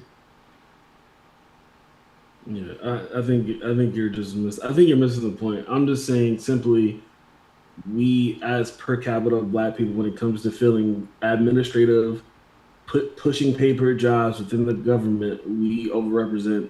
We were overrepresented. So when they cut those jobs because they can be easily replaced at that level, then we are more drastically affected compared to everybody else. That's why, and that's where my whole cold versus the flu comes into play, where everybody's going to affect you because there's something that has to happen. We have to agree that overall economically, the economy affects everybody. So then I'm just saying, within a sector of the government, when we're filling these jobs, and I feel like we're over per capita and we're overrepresented within these administrative jobs, they're just going to cut those jobs, and then obviously it's going to affect us because we fill a lot of those jobs, and it's not necessarily. It's just like, if you're going to trim the fat, that's the first place you're going to trim it of a company, and if you overrepresented there, then it's going to affect you more, and it's not necessarily this. I'm going to target you on some racism stuff. So it sounds like we're saying the exact same thing, which is it's the statement, black people get the flu, or, you know, whoever. Yeah, I think we agree. We just we're coming at it from different angles. So either way it goes, it's the same assessment, which is if something bad happening, all you have to do is look at black people to see and kind of get a estimate of what's about to happen to the rest of the world, you know, the country. Like, and that's just how it goes. Whenever you see something bad happening, or you think something bad's going to happen, just look at black people, see what's going on with them. If you see them sick, dying, losing jobs, whatever the case, then you go, oh, we got a problem coming our way. Same thing they did with the drugs, right? They call it a opioid epidemic. Crisis. And then they called ours a war on drugs. But you see how drugs is involved with both. But for one side is something really bad's happening, and that's for black people. And then when it started getting over to white people, oh, well, this is a problem that we have to really consider. And how do we deal with these people and their sicknesses and illnesses? How do we get to the point? How do they get to the point where they're addicted to opioids? And then for niggas, it was put your hands behind your back, stop and frisk. Hey, nigga, that's a dime bag of weed. Guess who doing 50 years, buddy? Yeah. No, I agree with that. I would say that's something I agree with you on. I think the issue is, I think overall influence is something that happens, and I think Hamp, you brought up a good point when it came to the shooter games like GTA and all this other stuff. Like, I think everybody knows the influence matters, but it doesn't get recognized until it actually affects their community. So, and I think we tend to act like it doesn't, it doesn't affect us, but I think it does. And I think they know it affects us, because when it starts affecting them, that's when you see them saying all boots on the ground, and we got to start changing something. I think that's the truth serum within it all, is when stuff starts affecting their community. When it comes to influence, they say that they have to do something about it.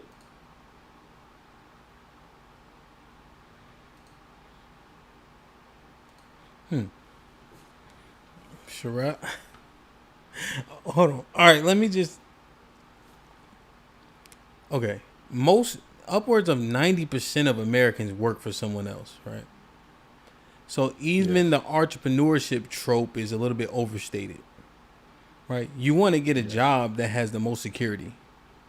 The government may have shut down, but it doesn't close down, right? During economic hardship, companies lay people off. Right, companies will they'll do cuts all over the place, right? You could argue. I could argue easily. A government job is the top tier secure job that you could have. You know, we saw these cuts based on the administration changes, right? I even think these cuts aren't normal, right? They're not. You know, so I just want to make sure we have proper framing to that perspective. You know what I'm saying? DC was what, 90% black for how long? And that's also the nation's capital. So that's where the jobs are because the government is run by people. So just by proxy or proximity, those jobs are going to be filled by black people because it's mostly black people that live there. You see, I just want to make sure that it makes sense. Right? If I'm hiring people and it's 95% black people that live there, who's going to get hired? Yeah, right? I mean, HAMP.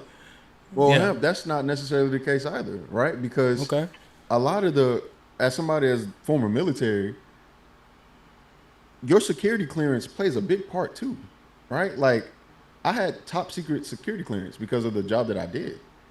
And clearance plays a part into the roles and what areas of government you can get into and how quickly. So if you are already a military vet, which a lot of those women, especially in the government, a lot of those people have served or was already doing some governmental job for the most part, depending on what area, of course. Like, there's a facet of areas of government, but that's the other thing too. If these people were already serving, and we already know just by the nation's military, we don't make up the majority of that either. So to make it seem like black people just overtaking governmental jobs, it's just not the case. Yeah, no, 100%. I understand that. I know 100 people with a security clearance and they're civilians. But they live in D.C. in proximity to those jobs, and therefore they apply for the clearances and go through the back because they have it. Okay. Yeah, because they're right there. So they say, oh, I need this to do X.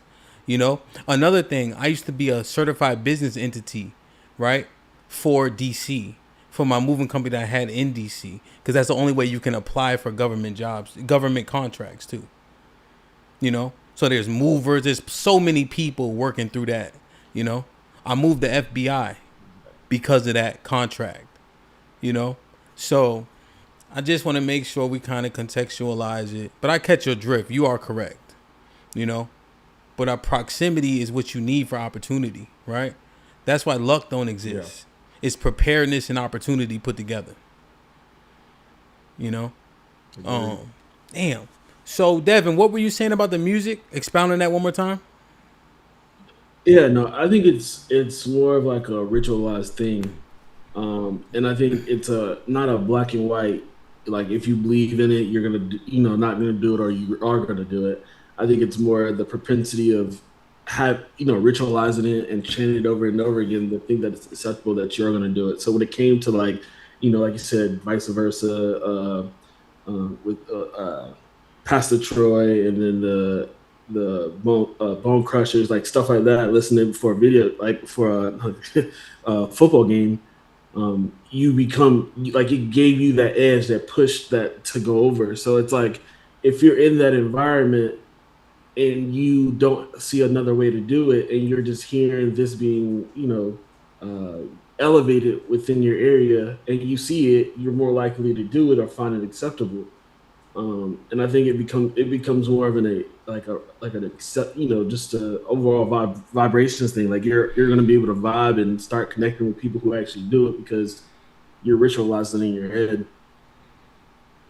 Okay, so you are on the premise of, if he or she was on the edge, the music can push them over.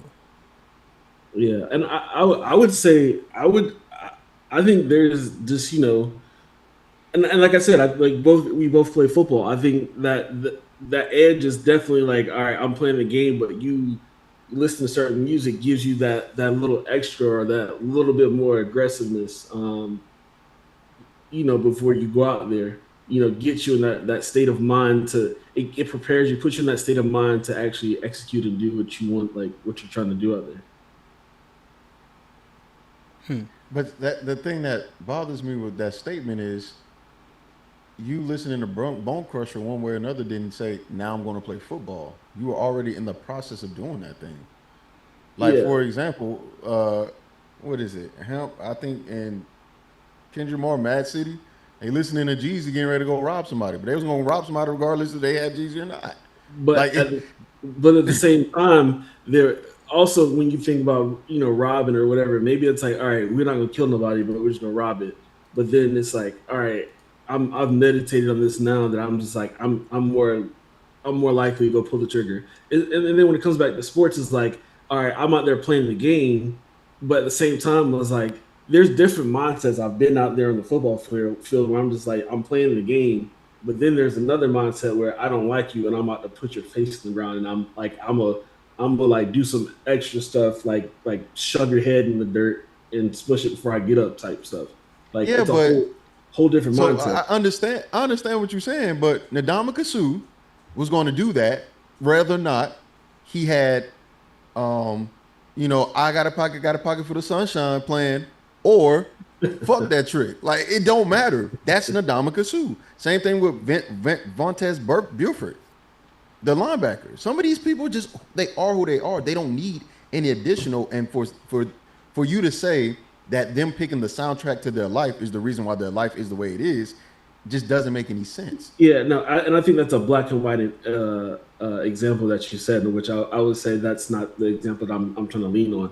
I think there's a percentage or a leveraging effect when it comes to it. It's like there's certain people that's just going to do it regardless. Like I agree with that, but then I think there's certain people who are willing to go the extra mile or do a little extra based off what they ritualize, what they listen to, what they're around, and like what they're just repeating over and over again. And Devin, So- here, Cheeky. I'm not trying to interrupt y'all, but I want to introduce this, right? No, you good. No, you good.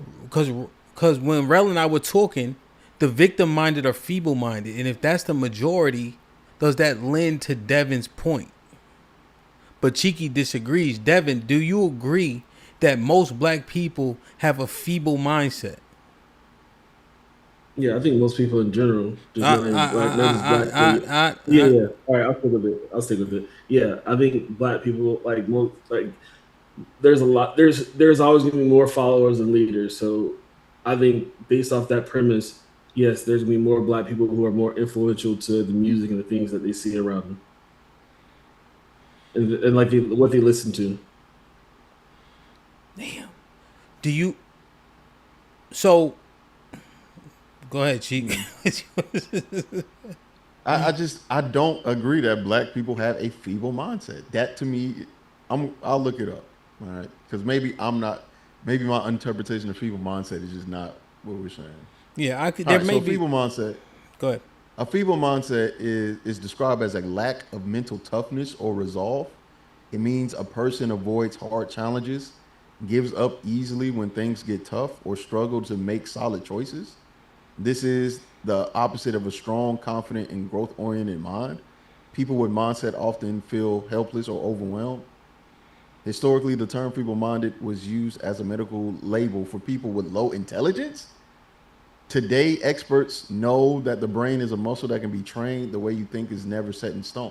Yeah, I'm never going to agree to that. Like, I will never agree to anything involving black people not having any resolve, considering that I've been birthed through black people in the history we got. Hell no. Fuck out of here. I'm gonna disagree very vehemently against whatever standpoint y'all have. If you agree with that, then I don't. It's fuck you and your mindset to that. I'm not agreeing to that. I'm strong on that. So let's say that's the wrong verbiage.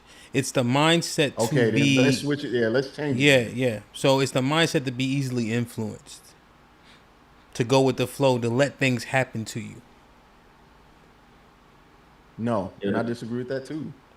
I understand why Cheeky disagrees. I think it's nothing wrong with Cheeky feeling the way that he feels, because ultimately it puts us in a helpless situation, like almost like a helpless infantile mindset.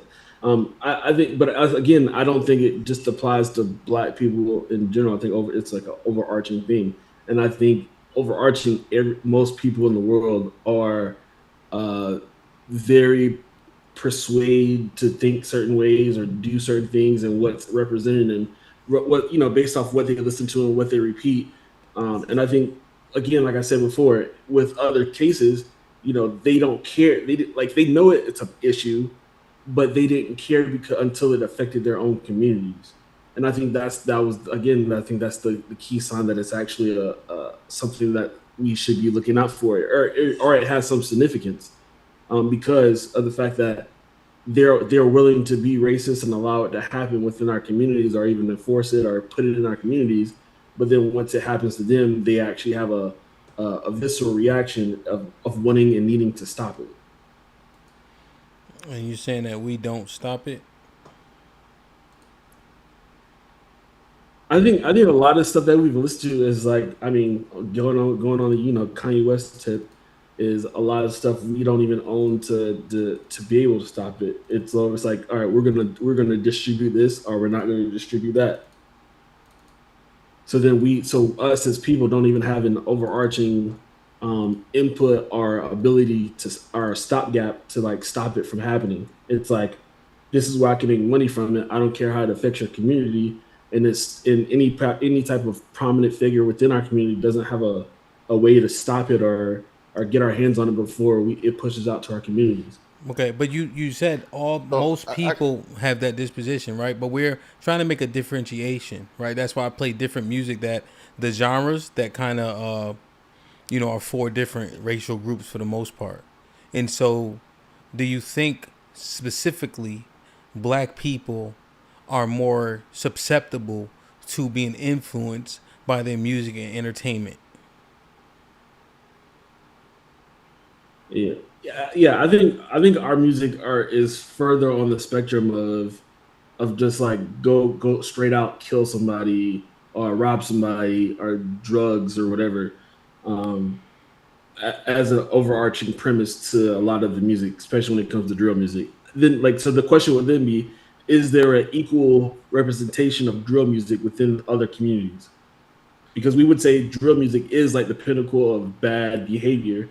Is there something like that within other communities that they push out or allow or find acceptable? Yeah, well, that's why I played the things that are more prominent. That suicidal drug addiction. I would say, but I would. A lot of the songs I wouldn't even say is a push genre or something. Maybe I'm just not aware. Maybe that's my ignorance if I'm not aware of it. But I don't think it's pushed as hard or as acceptable thing.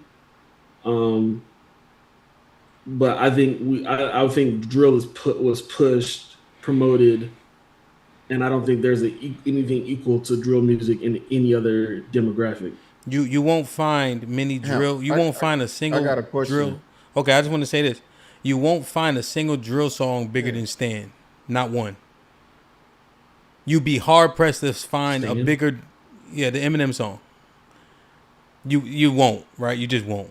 You'll be hard pressed to find a bigger drill song bigger than Last Resort. You just won't. Go ahead, Cheeky. So again, what you did, and I want to come back to it, is what's up, Big Aaron? Instead of using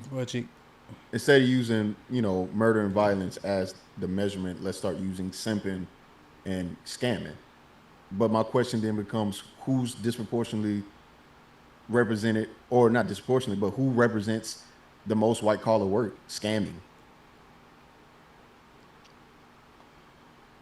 That'd be white people. Just for those who didn't know, we looked these things up. White collar crimes when it comes to scamming, fraud, tax evasion, all of those crimes fit white people. And I guarantee you, if we want to keep this idea that Karrueche's song or whatever her name is such a big issue or a problem, that's not indicated through any crime stats. We're not number one in that.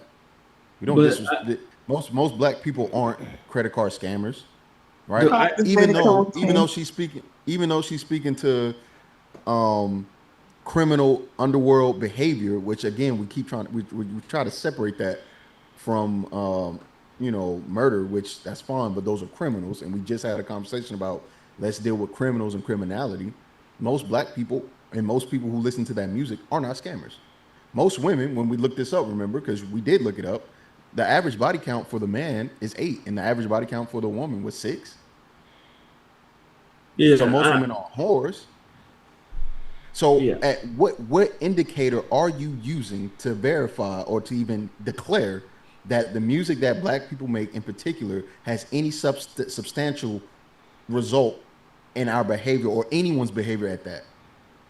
So I would then retort by asking you, out of all these people who are scamming, which I agree they represent that mostly when it comes to like financial crimes and et cetera, give me a song that explains how to do this, like in their community, like the 10 crack commandments or some other stuff like that. Like show me a song within their community that teaches you how to scam like they do, or it's like, okay, I'm like and then you would even have to, then I would ask you to like, yeah, we could probably find some cases, but off the top of my head, I can't think of, the last prominent big white scammer who's doing something like that. I would have to go look up some court documents or some cases or something Donald like Trump. that. You think Donald Trump was listening to spin that shit when he was,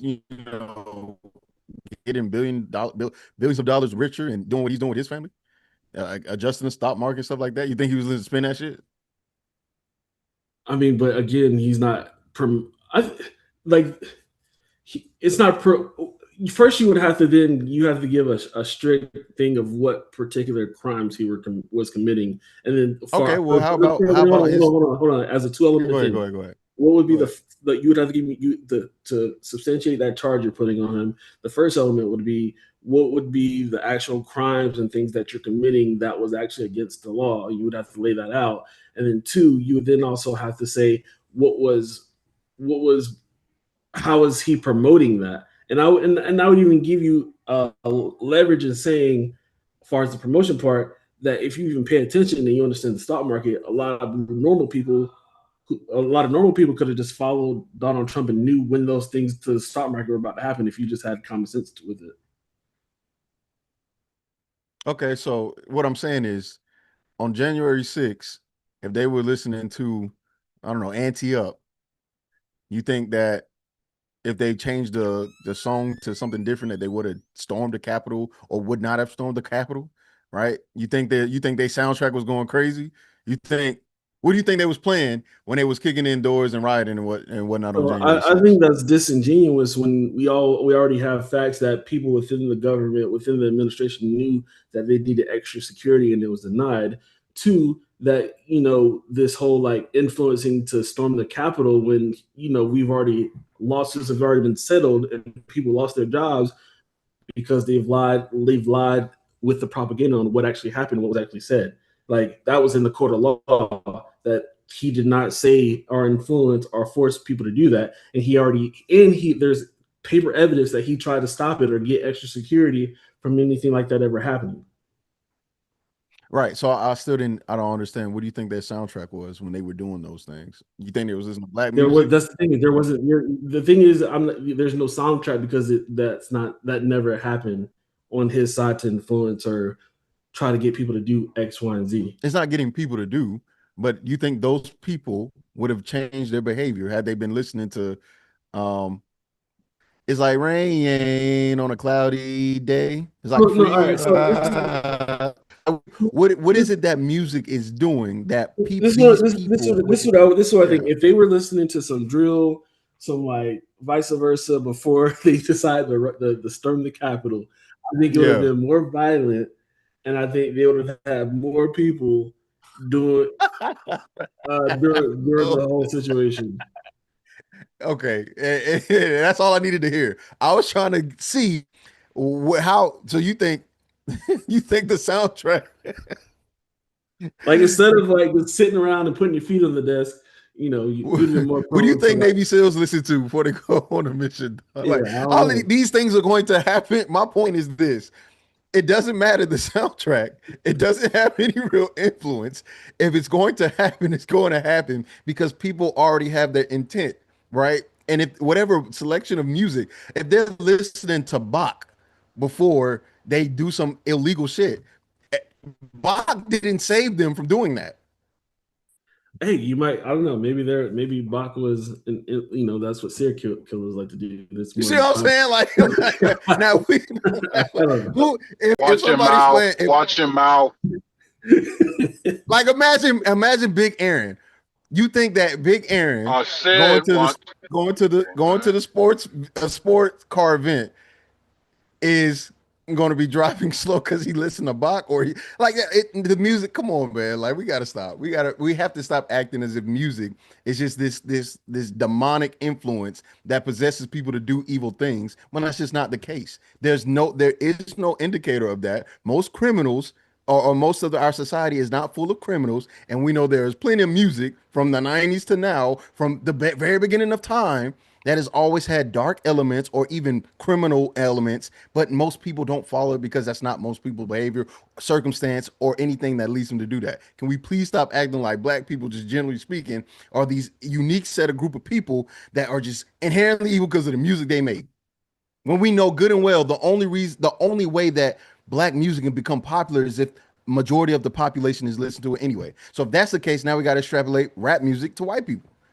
Yeah, no, we're not doing the cause and effect that because of music, that's why they're doing it. We're saying it's like an adrenaline shot to an activity that. And I'm asking you for proof, and that's the issue. There is no proof of that. The stats, the criminal elements of most people's lives don't show that. The white collar crime that all these white people committing don't show that. If spin that shit was such an influence on black people, then I expect within the next decade we'll see that reflect in our crime statistics, right? To white collar crime specifically, and prostitution as well. We need to see these things have that effect. We don't have that. There's no proof. These are just concepts that tend to come from people that I think are just anti-black. It has always been that case. That's my opinion. Yeah, I don't think it's anti-black. I just think it's not anti. It's whoever it affects. When it affects them for those other people, that's when it becomes an actual issue. They don't care. They know that it affects us in a negative way, but then they just give us as that's them anyway. But when that negative thing affects them and knocks on their doorstep, they're like, okay, this affects us negatively, and they accept it as affecting us negatively, and they want to do something about it. Can we get Big Aaron? Yeah, who's this from? Yeah. Hello, everyone. So, Cheeky, is this fun to you? Are you still a clearance holder? Say that again. Are you still a clearance holder? Yeah. Oh, okay. This makes sense then. All right.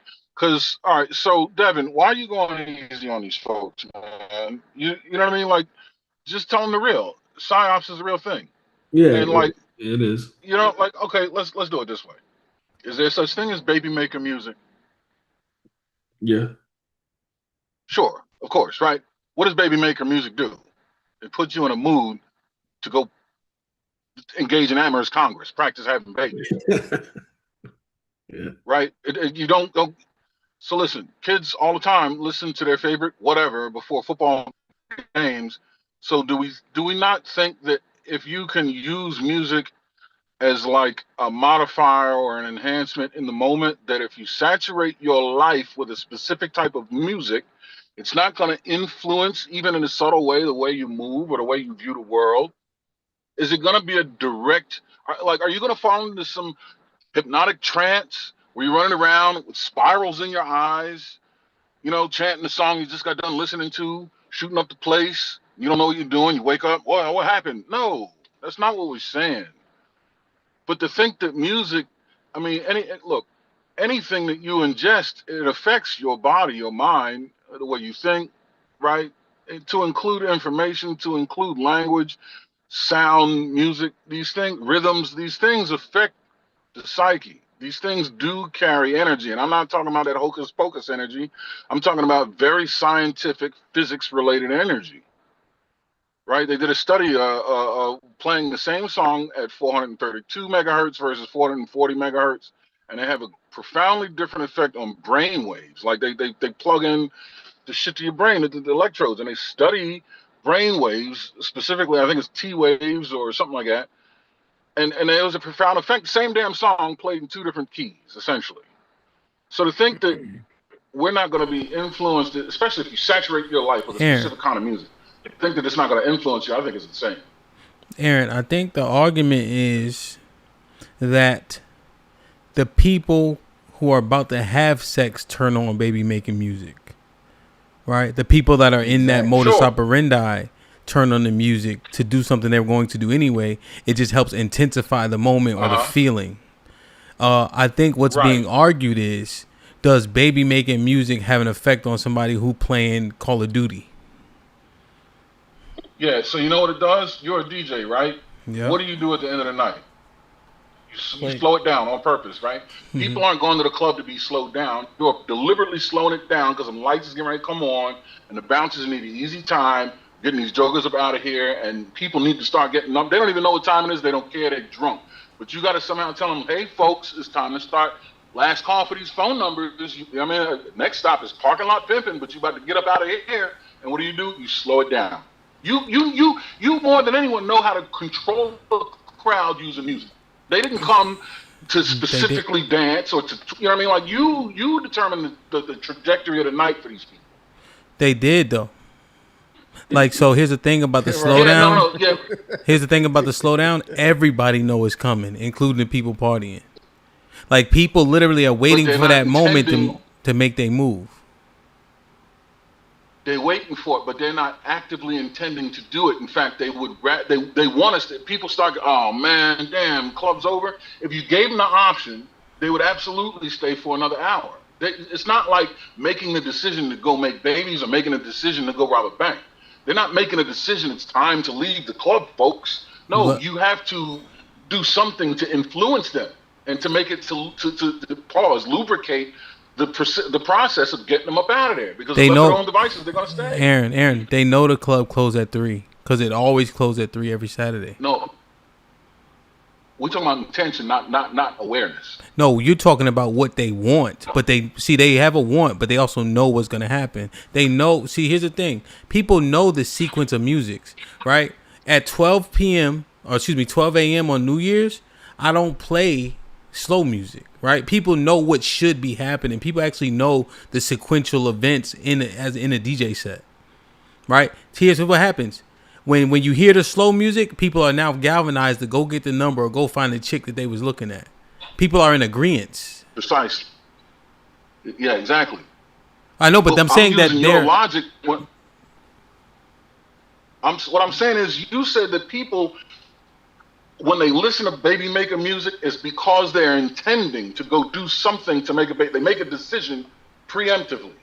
What I'm saying is, in the club, they're not making a decision to leave. They're being led to that decision by the music. The music is a marker, but it's not something that they cognitively came up with in the beginning. They know it's coming, but it's not their decision. Aaron, they know. Yeah, like they'd rather not. They're in agreement. It's not something that they're not in agreement with. Yeah, right? This is the argument. A person has no proclivity to do a thing. They hear a song, and then the song makes them do the thing. These people in the club are in agreement that at 1:45 or 2:45, the slow music comes on. Now it's time to do XYZ. They already know it's coming. They know the sequence of events in a party.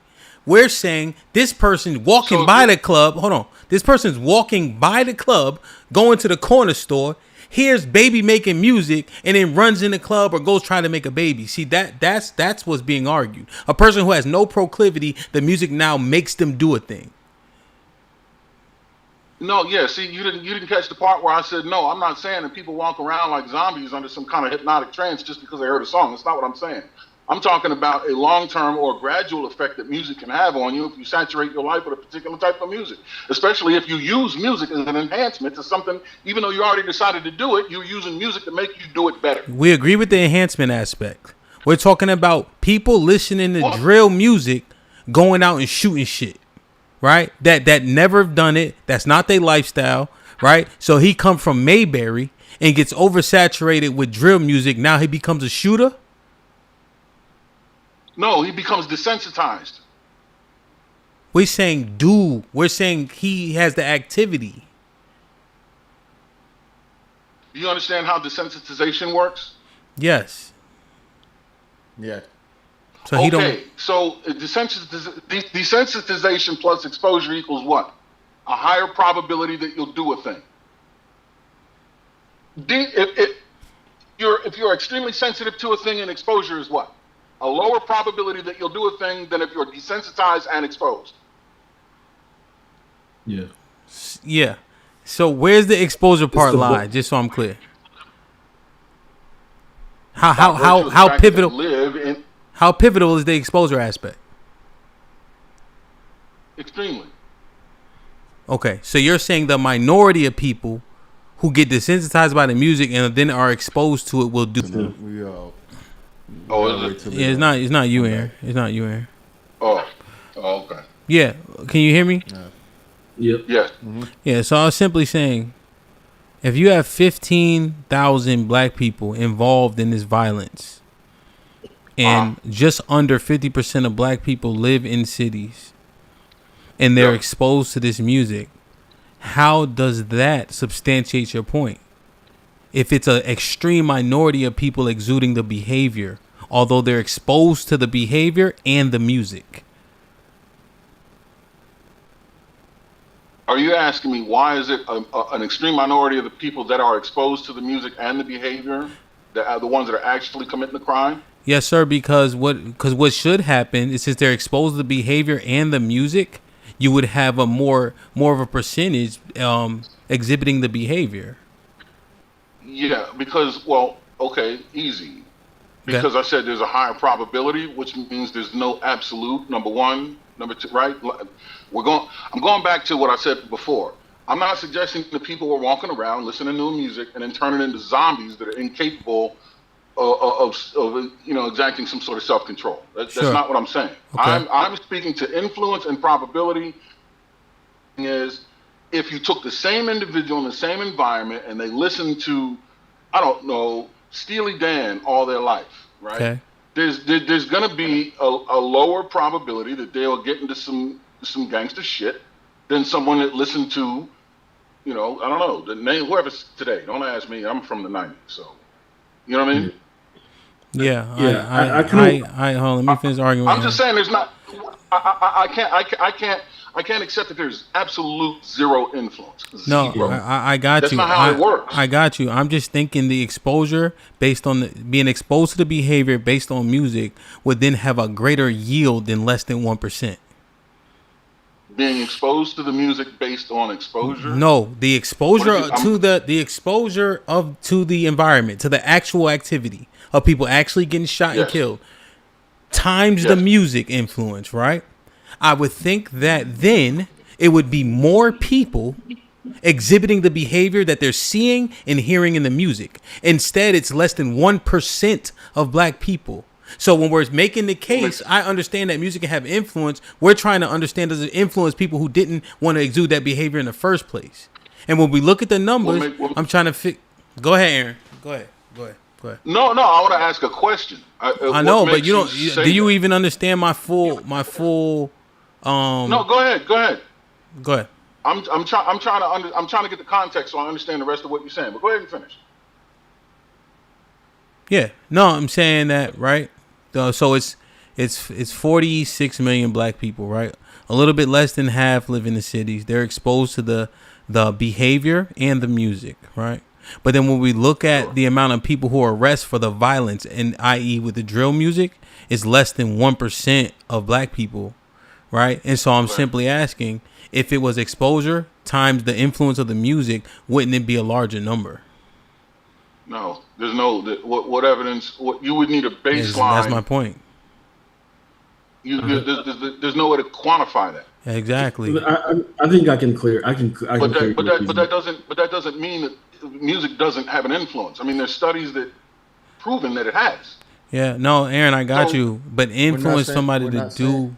Yeah, go ahead, because we circling now. Go Yeah, ahead.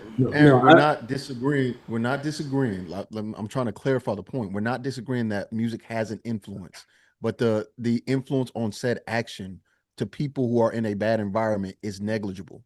The bigger thing is the environment and not the music. Yes, Yeah, I it's never, true. Yeah, but we're not I saying never, you said I never that. said the environment trumps music, or music trumps the environment. Okay, but that's the point. That's the point that I'm introducing, and that's the point that I think matters more. We keep highlighting what we tend to do, or what has been normalized to do, is to blame music, especially from Black culture or Black people, and say this is the reason why they are this, and that's just not true. There is no evidence to say that. But to say that that has zero influence is disingenuous. No one's saying that it's zero influence. It's just negligible in comparison. Yeah, that's why I hit the link, because that's the impression I got from your argument, Cheeky, was that And there's that zero.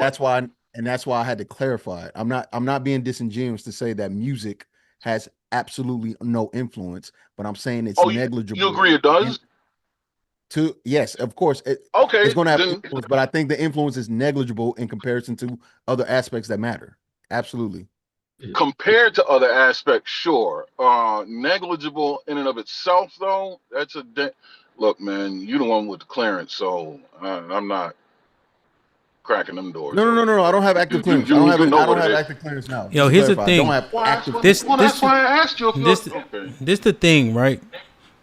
So we used to have parties and shit, right? They say, "Yo, Hamp, y'all coming to the party?" Yeah, you coming.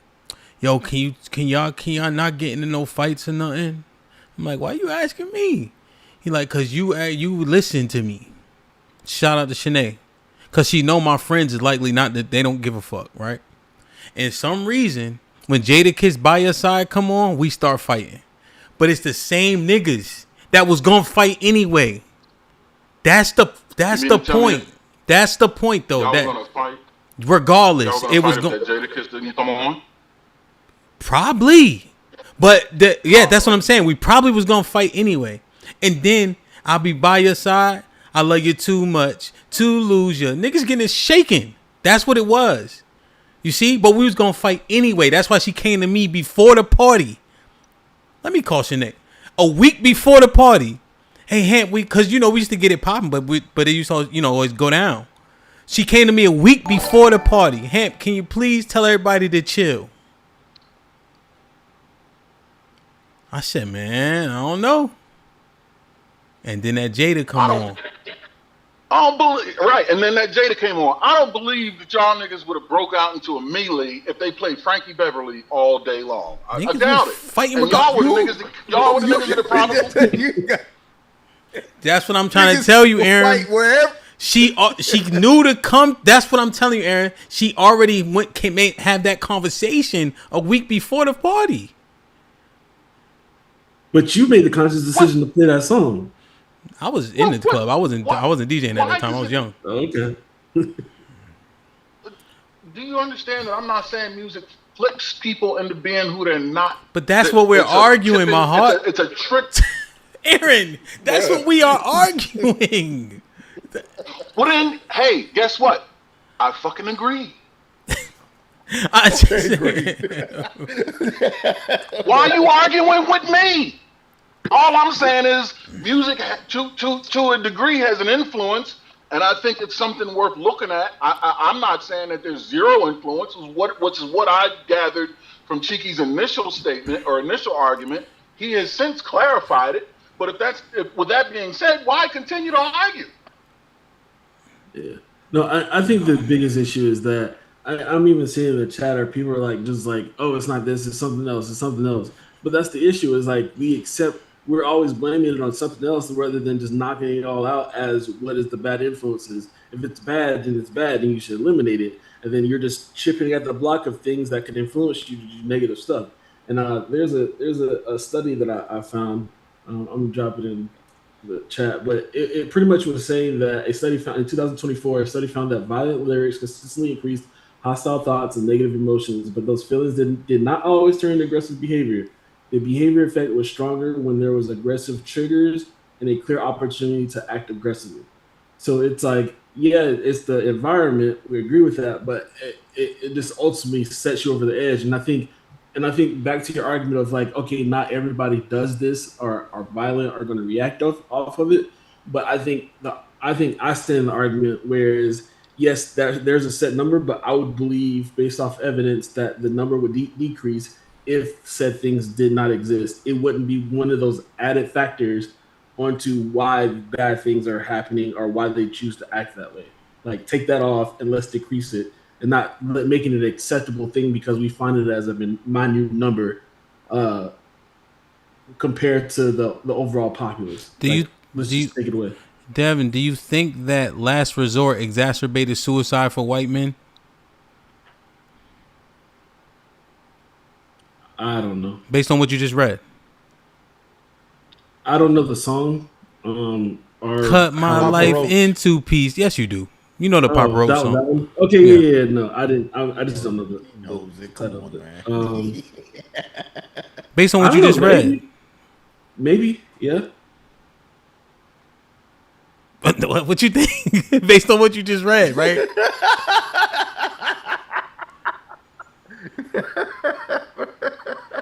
If that nigga had a slammer to his head and that nigga said, losing my sight, losing my mind, wish somebody would tell me I'm fine. Losing my sight, losing my mind. And that nigga said, you know what? Nothing is pow. Oh. I don't even know what's being said there. Shot through the window and everything. I don't know. I mean, well, why don't music My bad. I bet you Stan put flood damage titles on a couple cars. Go ahead, bro.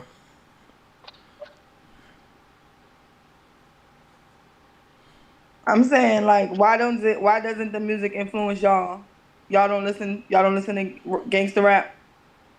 No, I would say I've turned it. Yes. Honestly, for a while, I've just like pushed myself away. If it gets too crazy, like I'm like, nah.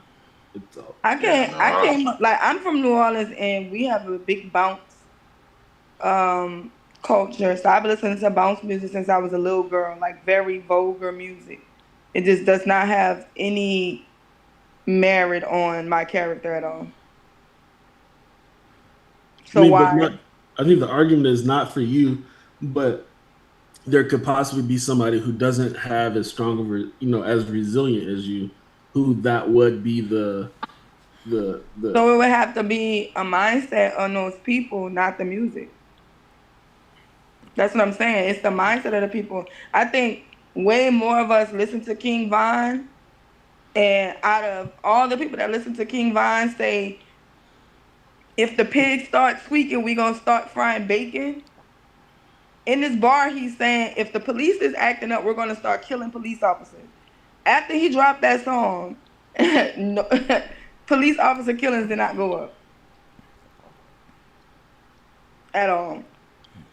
So I don't think so. I think also, like, with the love making music, like I said, it's kind of music that's putting you in the mode to motivate you, or it's like an anthem for shit that's already going. Because people been fucking before baby making music came along. People will get pregnant whether Keith Sweat in the background or not. And that's the old people thing, having sex to music and shit like that. Young people be getting it popping to drill music. And they don't give a fuck. They'll get it popping to fucking whatever. It don't. What are you talking about? So you're saying that music has zero influence on the type? It's more of an anthem. It's encouraging what's already there. It's not putting something that's not there. That's what I'm saying. It's not making you something you're not. It's like on some cheer shit. You want to go where everybody knows your name. So we got a song when we first play TMBR. We be feeling the song, right? They talk about the brother. They saying the name. Yeah, the song came after the show. The intro came after the show, but we be feeling the intro song because he's talking about what goes on already. Yeah. But question: does he have an intro show because it makes no difference of who shows up, or the intro show actually motivates people to like the show and enjoy it and actually stick around and participate? Because if the intro show is inconsequential, then you can just tell Hamp to take it off, and it makes no difference. Wait a minute, Devin. Okay, so let me read this really quick. All right, so in one study, it was showing what he was saying, which is in one study where mildly aggressive, overtly aggressive, and violent lyrics were compared to neutral lyrics, any level of lyrical aggression caused an increase in behavioral aggression, which plateaued for all three aggression conditions. Violent lyrics were better recalled than other lyrics 1 week later. In studies 2 and 3, which are the other two out of the 3 studies, no significant effects of lyrics or of aggressive versus non-aggressive musical tones were found on aggressive or pro-social behavior. So even with this, the study is saying on one study, with aggressive lyrics and aggressive things, there was some level a rise. It didn't say to what degree, right? Because it didn't give you the full study, right? Because you have to pay for this. I'm looking at NIH enough. And then the other two are saying, there wasn't no real big effect on it. So now we're back at square one. Which is what? I'll show it. He put it in the back chat, or he put in the link, but I don't know. So even with that being the case, in studies 2 and 3, no significant efforts of lyrics or aggressive versus non-aggressive musical tones were found on aggressive or pro-social behavior. In terms of internal states, violent lyrics increased hostility, hostile cognition, and all the studies negatively impacted affective states in 3 studies. Pro-social lyrics decrease hostility. Pro-social lyrics decrease hostility / hostile cognition in 3 studies, but always in tandem with another factor. Aggressive musical tones increase. That shit is nigga. I could have wrote that study. Niggas recall the most foul shit in any movie. Remember when they cut his head off? Because it's the most. It's vivid. That's on, it. Bro. Nigga, who you said put that study out? It's a credible study, but who put it out? It's an PubMed, NCBI, NLM, NIH.gov. They could have paid me $500. I would have put it out for him. That shit is. It's not even the complete. It's not the complete study. It's an abstract summary. They tell you this beforehand so you don't do what Devin just tried to do, which is go, here's the conclusion. We got to look at the studies. I'm not just gonna always put something that just like 100% just agrees with me 24%. The issue is I think we're agreeing that there's a barrier between yes, it made me do it, and then just it's an influence and it's a straw on the camel's back type thing. Guys, the violent shit is not gonna help substantiate the point. You damn near gotta be built like that. You heard? Like that those people are bred and born at the same time to be like that, right? That's the minority. That's why we can't substantiate it, because we only have 14,000 people per year being arrested for violent crimes, right? It's a negligible number compared to 46 million. Now, here's what I asked before. Let me ask it again. The things that are more obtainable for behavior in like the Spin That Shit song, right? Nerd ass nigga got money. She's saying you spend that cash, you can get access. He gonna spend it or not. If she's saying, hey, I can use my beauty to leverage, right, to make that nigga spend that shit. For a nigga to do a scam is much more achievable for a nigga to do a drill. I promise you. Right? So now those things that are more obtainable to the regular citizen, do those type of songs, that type of information and influence have a bigger impact than niggas drilling shit? That's a different ball game. This is what regular people can do. That's what I asked earlier, but we keep going to the violence aspect.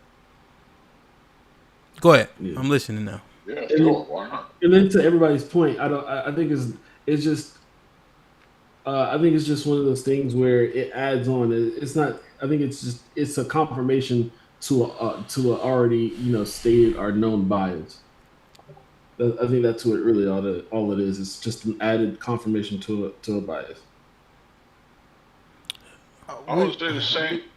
same concept applies. It just becomes more probable because the risk to do the crime and the difficulty to do the crime is much lower. So the probability increases, but the application is the same. And I only want to put one thing out there about the study. It does say violent music seems to more likely elicit behavioral aggression when there are aggressive triggers and a clear way to aggress, based off the thing. So where it's like you are in a mindset and then you have that trigger or capability to do it, then you're more likely to do it.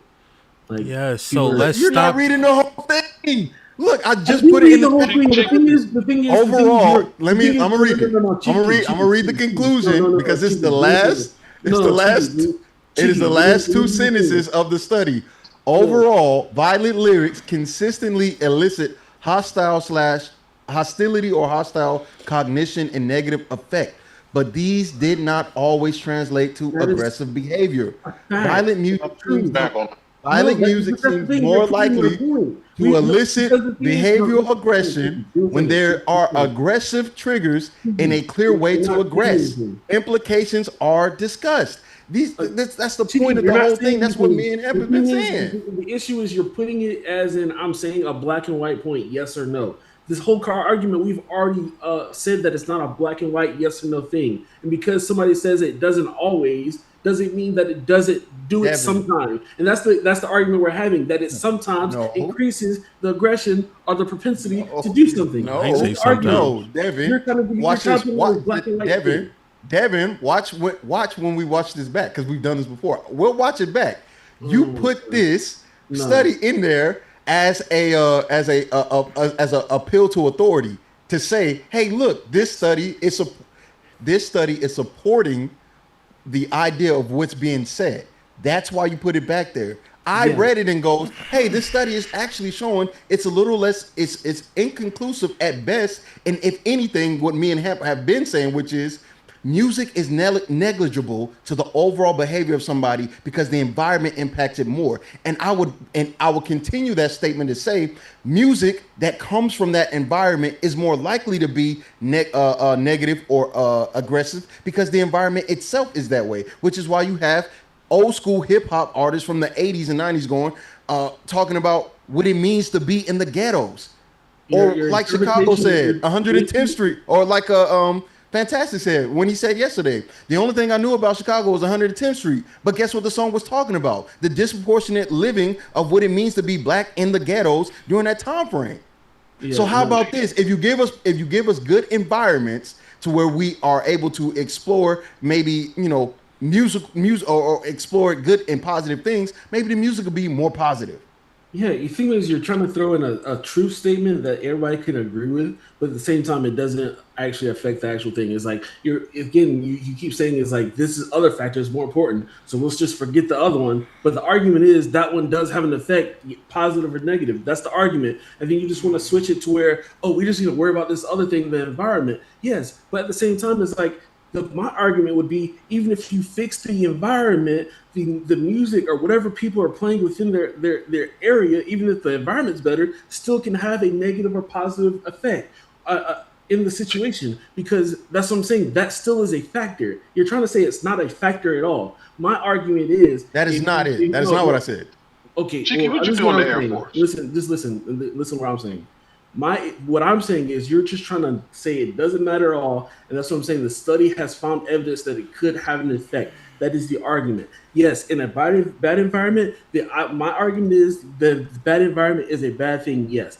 But depending on the music, that can have an effect of, yes, they do more crime or they're more influenced to do it because of the music.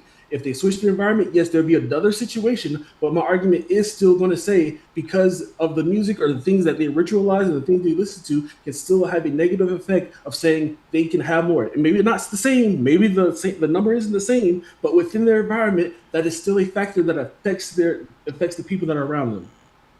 Ham, clarify what he just said to me, please. Ham, you listen very well. Sure he doesn't get it. I'm sure he doesn't get it. He's saying, "Oh no. I'm not saying I'm not saying I don't get it. I just want Ham, because he heard. And what did he say? What did I say? Music has no influence? No, Devin just says sometimes elaborately. Exactly. So okay, so now that we're back to the original premise, which when I first got up here, Hamp asked me, "Hey, do you think this about music?" I didn't say it didn't have any influence, but it's not. That is not the reason why people are doing what they're doing. Every time we have these conversations, especially outside of this current conversation, because I know this. I know right here you didn't say that, and you did to Aaron. So I'm not going to misrepresent your statement, dog. It's okay. I'm not misrepresenting you. Outside of these conversations, conservative people in general that are black, that have something to say about the black community, make it seem as if this the reason why niggas is always bad. It's because y'all always listen to that rap music, always sagging your pants. That's not the case. What you do in the Air Force, Cheeky? Oh my God, bro. What you do in the Air Force, Cheeky? I was an aircraft mechanic. I worked on several different versions of the C-130 and also the C-5 when needs be when I was deployed. All right. That. Yo, can I? Okay. Let's move off the violent thing. Okay, most niggas ain't gonna kill nothing, let nothing die. So, what about what I'm saying about the things that are more obtainable to the average person? Niggas always been tricks, Hamp. That was my statement to you. Niggas have always spent money and been tricks on beautiful women. That's how niggas get backdoor. Beautiful women have always been the reason why somebody get tricked out of their spot. What you say people die over? $1 and what? Huh? Oh yeah. First the grave? Yeah. What's the grave statement? What's the thing? How it go? Oh, the first one about $1, the second one about a woman. Niggas have been tricking themselves either from their money, their life. Niggas, if it's a bad looking bitch, no matter what era, somebody's paying for her because they want her. So if you hear wasting all that, what's the lyrics of the song? You played it. Go sing it for us. Let us do the song for us, Al. That shit was gonna happen regardless. The scamming thing is prominent too, right? No, the scamming thing isn't prominent. Like during the pandemic, we might as well call it scam-demic, because everybody was scamming during the pandemic. Niggas was PPP loaning. Everybody was getting unemployment in 6 different states. Niggas was scamming their ass off. Or think about the people who ride the government, right? When we talk about how people can generationally make sure that they have government assistance and they know how to do these things. So that's what I'm saying, is that the music is not promoting it. It's literally just talking about a subset of it already happening. No, I get that. Here's what I'm questioning. The music, nobody's ignoring that the music has influence. Relly's saying the people that are going to do it anyway. Right? What the PPP is a good example. The ease of access. People were literally creating LLCs just to get that bread. When the opportunity arises, we've seen people behave like that. Can music, because we know it can, right? Does this type of music have a larger impact than the violent shit? No. I don't think so, because I feel like, I know y'all not gonna say if y'all was scamming during the pandemic or nothing, but I didn't get no PPP loan. You see what I'm saying? Because I'm not a scammer. But the niggas that was getting PPP loans, that shit was already in them niggas. Okay. I think I got another point of evidence. So based off what you're saying, if you go back to the let me tell you something. No, I'm not violent. I'm not going violence. I'm staying back in. I'm staying the pocket you said where it came to tricking and stuff like that. Okay. So that based off the argument that we're trying to make, that it already existed, tricking already existed, the influence and like people. So it's like wherever people talking about it doesn't matter. So then you would then have to argue to me, why did people attack people like Andrew Tate so hard? Because it was already prevalent. He was already people already knew these things. So why did people attack him as an individual so much if it was just already out there in the world, and what you say and how people interpret it doesn't affect him? Wait, what's the question? Why did Andrew Tate get targeted for his rhetoric? I said, why did he get targeted for his rhetoric? If tricking and all these other things that we're saying that are bad within the world, why was he targeted for the things that he did, promoted, believed, etc.? Because that wasn't tricking. That's literal scamming. He literally had a membership that made people pay and teaching them how to pimp. It's a part of it. What do you mean? Why would you not be upset about that? And he was a criminal, and he got charged. What are we saying, Devin? Why do you think he went? Why do you think he was arrested? And why do you think he was? Why did he get arrested in Romania? For false accusations that they haven't proven. What were those accusations? Grape. So you don't see a reason why somebody would be upset of the words of a rapist, an alleged rapist? But that's my point. Is this out of all this time, out of all the hundreds of girls they've interviewed, the reason why he's out right now is because those accusations are false. And my point is they attacked him because of the influence that he had, not that those accusations and the things that they said were proven true. Okay, so did he not say he also ran the eCam business? Right? I don't know what the fuck's going on. He was tricking. So there's a reason why people are upset that a man that's supposed to represent men and is supposed to represent the care for men is a tricking, scamming, alleged rapist for an underage woman. What do you mean? But why does it matter? It already exists. What do you mean why does it matter? Because it's wrong. But it exists. People already tricking and all this other stuff. You're right. And you know what? You'd have a better cake if in the background. They didn't charge him for that because it wasn't we would have been more upset if he had a background of Karuchi where my scam, everybody would have hated him more because he had a song in the background that talked about scamming it. No, nigga, that shit is destructible. It's the nasty. girl name is Carisha, not Carisha. I don't give a damn what her name is. Damn about her name. I don't give a fuck about her name or her. My point is this: if Andrew Tate would have done what he was doing, and he had in the background all the scamming ass niggas, whatever the case, or we wouldn't have been like, we're more upset. Why? He had the song in the background. I can't believe. No, it's his behavior. What the fuck are we talking about? Was his behavior illegal? Huh? Was his behavior found to be illegal? Apparently not. That's why he got arrested and raided.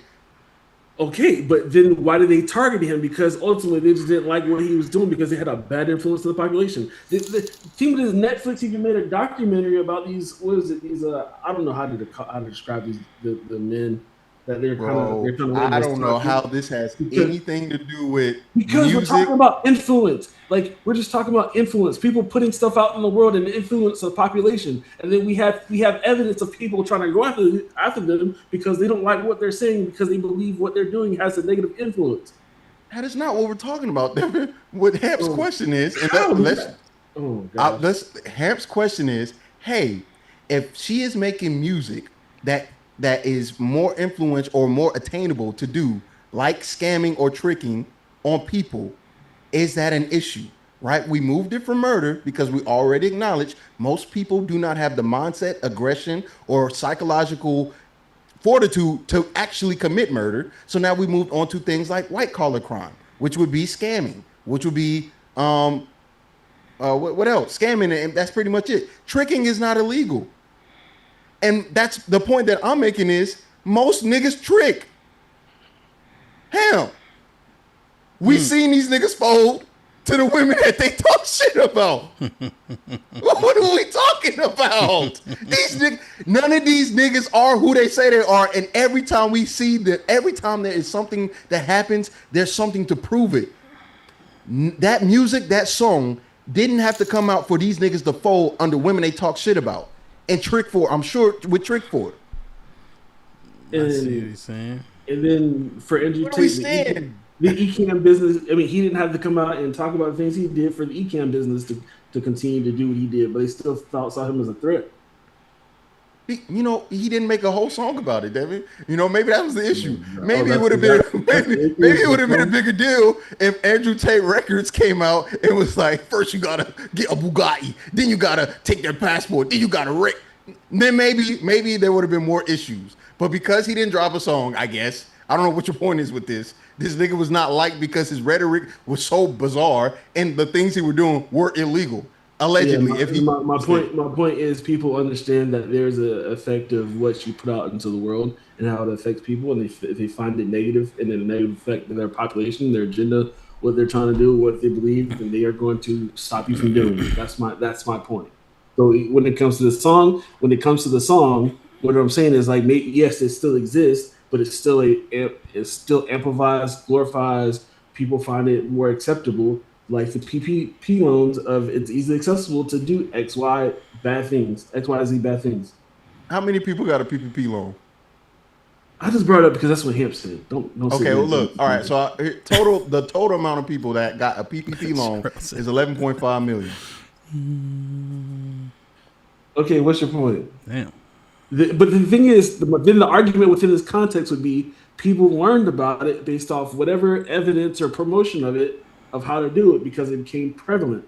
And what we're saying, if people didn't figure out whoever was pushing it as maybe not a song or advice, whatever it is, it maybe the fraudulent, the actions would have happened if it wasn't promoted or pushed in whatever avenues they chose to do it. Maybe it's not music, maybe it's like whatever, but whatever avenue they got the information of how to do it, if that wasn't promoted, less people have done it. But you just said you don't even know how it was promoted, so we. What are we talking about? Stop trying to put the blame. Just say I'm a trick and I like it, or if you're a scammer, I'm a scammer, I like it, or if you're a fucking killer, I'm a killer and I like it. Stop trying to blame other people or the music for shit that you like to do. God damn, it's not that hard. And then stop putting that all on black people. I'm so sick of the black people shit. That's what's wrong with the black culture. No, that's what's wrong with you, nigga. You like the trick. You like the fuck. You like the murder. You like to do those things. That's a you problem. Now, I can be understanding and go, you know what? The circumstance and the environment that you're in, it plays a part into maybe why you have that proclivity. But even with that being said, you have an obligation and a duty to yourself not to fall into that thing, and your parents are supposed to help you do that. And if they don't do it, multiple levels of things have failed. It's not music. Music is at the bottom of that list. You murderous slut. You dirty whore. You whoever you are, you freak. That's who you are. Hold it, try to find a way to hold back. Go to church if you need to. But I'm sorry to tell you, the nigga in the pulpit is a dirty, nasty whore slut too.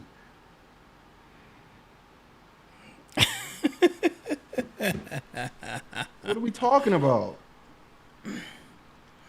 Damn. Yeah, I think Cheeky is just one of those. It is what it is in the world, and we just accept whatever happens in the world because people do it anyways. So degenerates gonna be degenerates. Let me ask you guys, man. Hit the like button, hit the like button, hit the like button, man. Let me see. Black Dawn with the $5 says, "Hey Devin, out of curiosity, what you get on your ASVAB?" That's bad. I think it was 132, 134. Black Dawn with the $5 says, "He literally said he would withhold women's passports, forcing them to stay there." Devin, what are you doing, brother? That's not what he was charged with. Black Dawn with the $5 says, "Devin cannot read." LOL. Yeah, I read very well. I'm just saying the argument wasn't a black and white. Thinking I've said that 5 times already. It's more of that there's evidence that it can increase. So any chances of increasing something that's negative should be looked at and probably, stopped or mitigated in some regards. Black Dawn with the $5 says, "Music is a behavioral amplifier, not a behavioral maker." Callie with the $5 says, "Congress listens to scamming songs before they participate in insider training."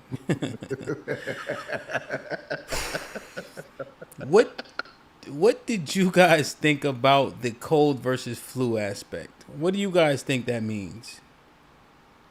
I don't know if I asked Cheeky and Devin that explicitly. What do you guys think about that trope or sentiment? What does that mean to you when you hear it? I think it just simply means it affects a certain group more than another. So it's like, for example, if like if one person takes vitamin C every day compared to somebody who doesn't take vitamin C every day, just their overall makeup of how they're structured, chemically within their body, one person is going to get sick more than the other. And I think that's how I think this conversation it arches into the conversation of Black community. I think just how we are structured within our own community, things that are, like I said before, things that affect the overall government more. Even especially, I think it's the same thing. Having not just even Trump, Bill Clinton, the president Black people love. Even if he did it, and if I think even then, if I'm not mistaken, when I looked at it last time, it affected Black people more because we not. I'm saying not more. It affected. It's still. We had a great effect within our community when he did it too, because overall he was just trying to do his job. Are they? Yeah. Okay. I told him you said it starts and then it just cuts off. All right.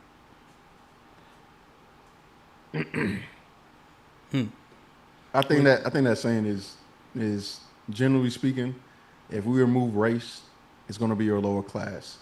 Your lower class is going to always feel the effects of a negative thing before your higher class, right? But the reason why we say specifically Black is because our history with America continuously trying to make sure Black people are the lowest class, and that is why we say what we say. But that idea that your lower class is always going to feel the effects of something negative within your government or society first is just true across the board. That's why you get things like oligarchs and other, like, it doesn't have to just be America's system. It's just a general statement that is just true. And when we look at these things and we go a little deeper for America, it's Black people, because Black people have gone through quite a few things to put us in a case of almost permanent underclass, which is why we're continuously fighting against this image of we're just the problem. Everyone keeps saying I'm just the victim, or I have a victim mentality. No, I do not. I have a historical analysis that I always factor into because the context matters, and I refuse to let my image, along with my family's image, or even the people that I care about up here on this panel, image be tarnished and me feed into it. Niggas have been fighting against this image of being just the problem, low IQ, we're just evil. We've been fighting against this shit since we've been here, and it's still going on. And because I'm not willing to compromise on that image, or even compromise on the rhetoric that would uplift a negative image, I'm viewed as the bad guy, or I'm viewed as the leftist, or I'm viewed as the feminist, or I'm viewed as something that's negative, but I'm not. I'm just very acute and aware of the things that they've done, and I find it to be disgusting. It's not fun, it's not cool, and it's not right. It's wrong. But I don't mind being a bad guy to you conservative fucktards. Because I know it's you that do that shit. I know it's you. Ask these niggas who they vote for. Do a poll and see what you see. Another thing is this. I think so. Do y'all think that middle class Black people catch the flu, or do they just catch a regular cold? Yeah, no, I think that's what I think when I was speaking. I think that what I was speaking on was affecting probably more middle class Black people than anybody. So you think it's the middle class Black people that catch the flu? I mean, I don't know. I would have to look in more, like, specifically in that direction. I think we're just talking more in general. I think it was what Chiki said. I think lower class people, but a lot of Black people are in lower class. So I definitely think that they'll get the flu. I think middle class people, the problem, they're dealing with the American issue, but America kind of eats at the middle class because they might have more, right? So it's like middle class people, they're more into home ownership. So when you cut all of these jobs from Black women who actually do have degrees and did what they needed to do, but they lose their jobs, they're going to lose their houses, are going to get foreclosed on because they're practicing home ownership. Whereas people that's just living into poverty or as government assistance, if you're on government assistance, no matter what the government, like no matter what the world is going through, it just really doesn't affect you. Your rent is not going to go up. Yeah, that's stuff. Those subsidies stay in place.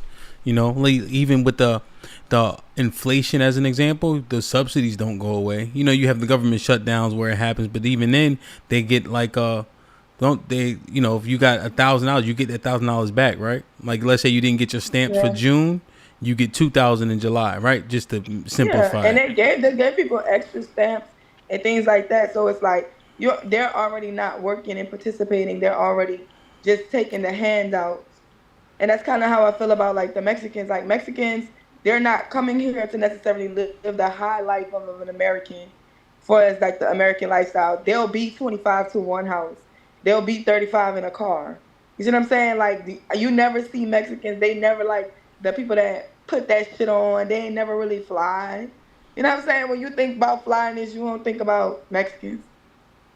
They're not participating in those things. So I think that's the problem with us catching the flu is that you're actually targeting Black people who are actually going to school, getting educated, and doing the right things. And those are the people that are going to take major blows. Now you said it's not like 100 McDonald's workers or whatever, like low class Black people work fast food. It's not like we lost 100,000 fast food jobs. We're talking about women who went and got educations and degrees and everything like that being targeted. Okay, so you use the word targeted, and then Cheeky, were you alluding to that keeping Black people down, right, is intentional?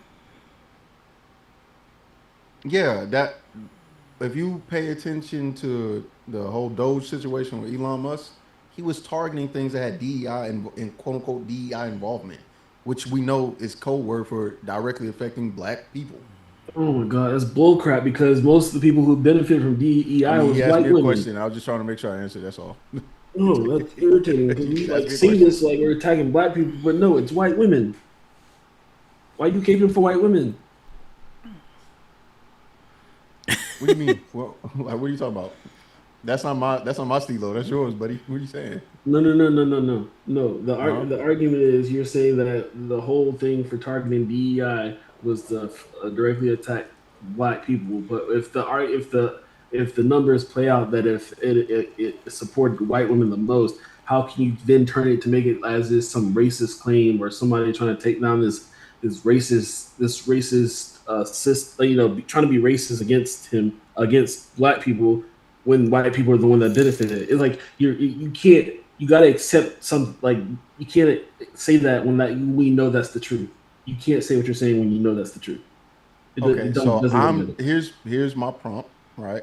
Did Elon Musk Doge disproportionately affect Black government workers? The evidence available so far suggests yes. Doge federal workforce reductions likely had a disproportionate effect or impact on Black federal workers, but there are more important qualifications, right? Why? Many analysts expected a disproportionate impact. Black Americans have long been overrepresented in federal employment relative to their share of the U.S. population. Federal jobs have historically provided relatively stable employment and pay, particularly for Black professionals and veterans. As a result, like what I said earlier, it's not DEI. As a result, broad cuts to the federal workforce would be expected to affect Black workers more than their population share, even if layoffs were not selected by race. So there again, my statement, which was, hey, Elon Musk made cuts to programs that had DEI or targeted those programs, and it disproportionately affect Black people. What are we disagreeing on? Because it wasn't DEI, it was making government. So if I look up whether or not he intentionally was targeting government areas that were impacted by DEI, what do you think is going to say? No, the thing is, you just read it. Wait, before we go any further, answer that question. No, if I looked at answer that question. If I look up, I'm gonna ask it again. You're gonna say yes or no, and then give the explanation, so we can be clear, Devin. If I look up, do we think answer whether you say it again or not? Say what? You give this answer. The answer is. God damn it, twin! Just give me a straightforward fucking answer. Because black people overrepresent within the government. That's literally the answer. It's not because of anything else. So then you make this DEI claim when DEI, like I said before, benefited white people the most. So he wasn't targeting DEI. He was just targeting people within the government because it happens to be us. So there aren't any articles to say that. There aren't any articles to say that, Devin. You said it. Is that what you're going to say? Devin, there aren't any articles. Overrepresent government jobs. There aren't any articles. Devin, are there going to be Devin? Are there going to be any articles that say what I just said? You think? I don't care. You said it out of your own mouth. Of course you don't fucking, and that's the problem because you don't know and you don't care. So here's what I'm going to do. Here's what I'm going to do. Hamp, I hope I answered your question when you said, is it targeted? Yes, I believe it's targeted because the outcome of that shows that it's targeted. It disproportionately affects black people, and it goes back to the key term, which is black people get the flu and everybody else gets the cold. When something disproportionately affects one group of people a lot harder than the other group, which one do you think would be considered the flu versus the cold? Bro, you said it out of your own mouth. I'm asking Hamp because Say it again. Question. Say it again. Say it again. If a group of people are disproportionately affected, who do you think is considered the flu or the cold? The group that's more disproportionately affected or the group that's not? Which one is the flu? Which one is the cold? The disproportionate effect would be the flu, right? Yes. Now, if there are articles and there are other things saying that there is a job cut for government workers specifically with the inclusion of DEI, and that was the intended target, and we know the outcome is disproportionately affecting black people, would you say that is enough evidence to say it's targeted?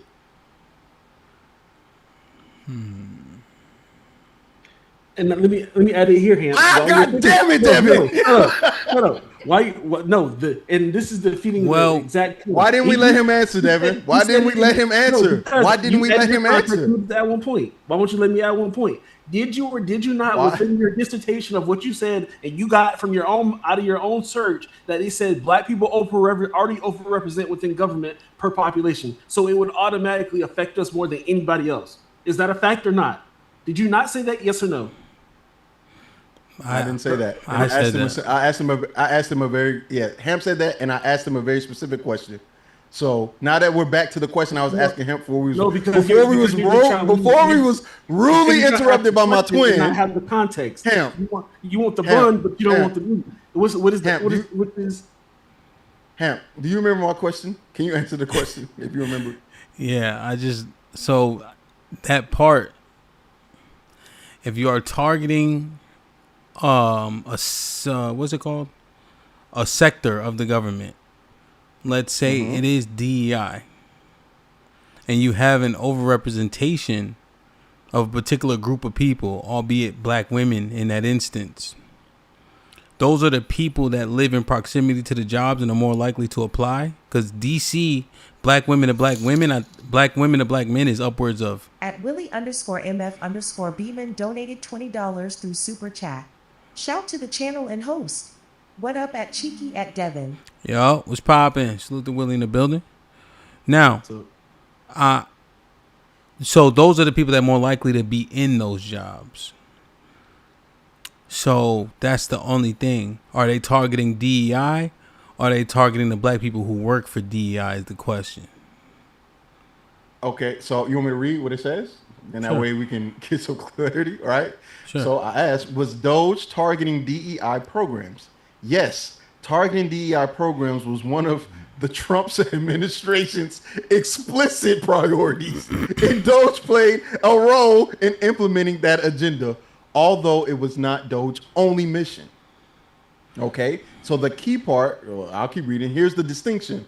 The Trump administration established a policy through executive orders, including one title ending radical, wasteful government DEI programs and prefacing.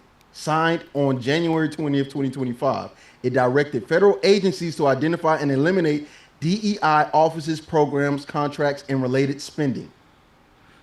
Okay. Now, when they are doing that and they are targeting for that, who do you think that is going to disproportionately affect based off of the information I gave earlier? The people who are in those jobs, be it black women specifically. Okay, so now with all of the collective evidence, do you think that that is a targeted effort against black workers in government? If I put that in a silo, I think it substantiates your point. However, they targeted the Department of Education also. True. So, is it more of his agenda, or is it literally these people represent here, so I'm aiming at those? So I would say, like, what do you juxtapose to conclude? I'm giving the outcome. So for me, it will be the outcome of a thing, right? Because it's like asking somebody to prove. It's like asking me to prove someone's racist without saying I hate N-words with a hard ER.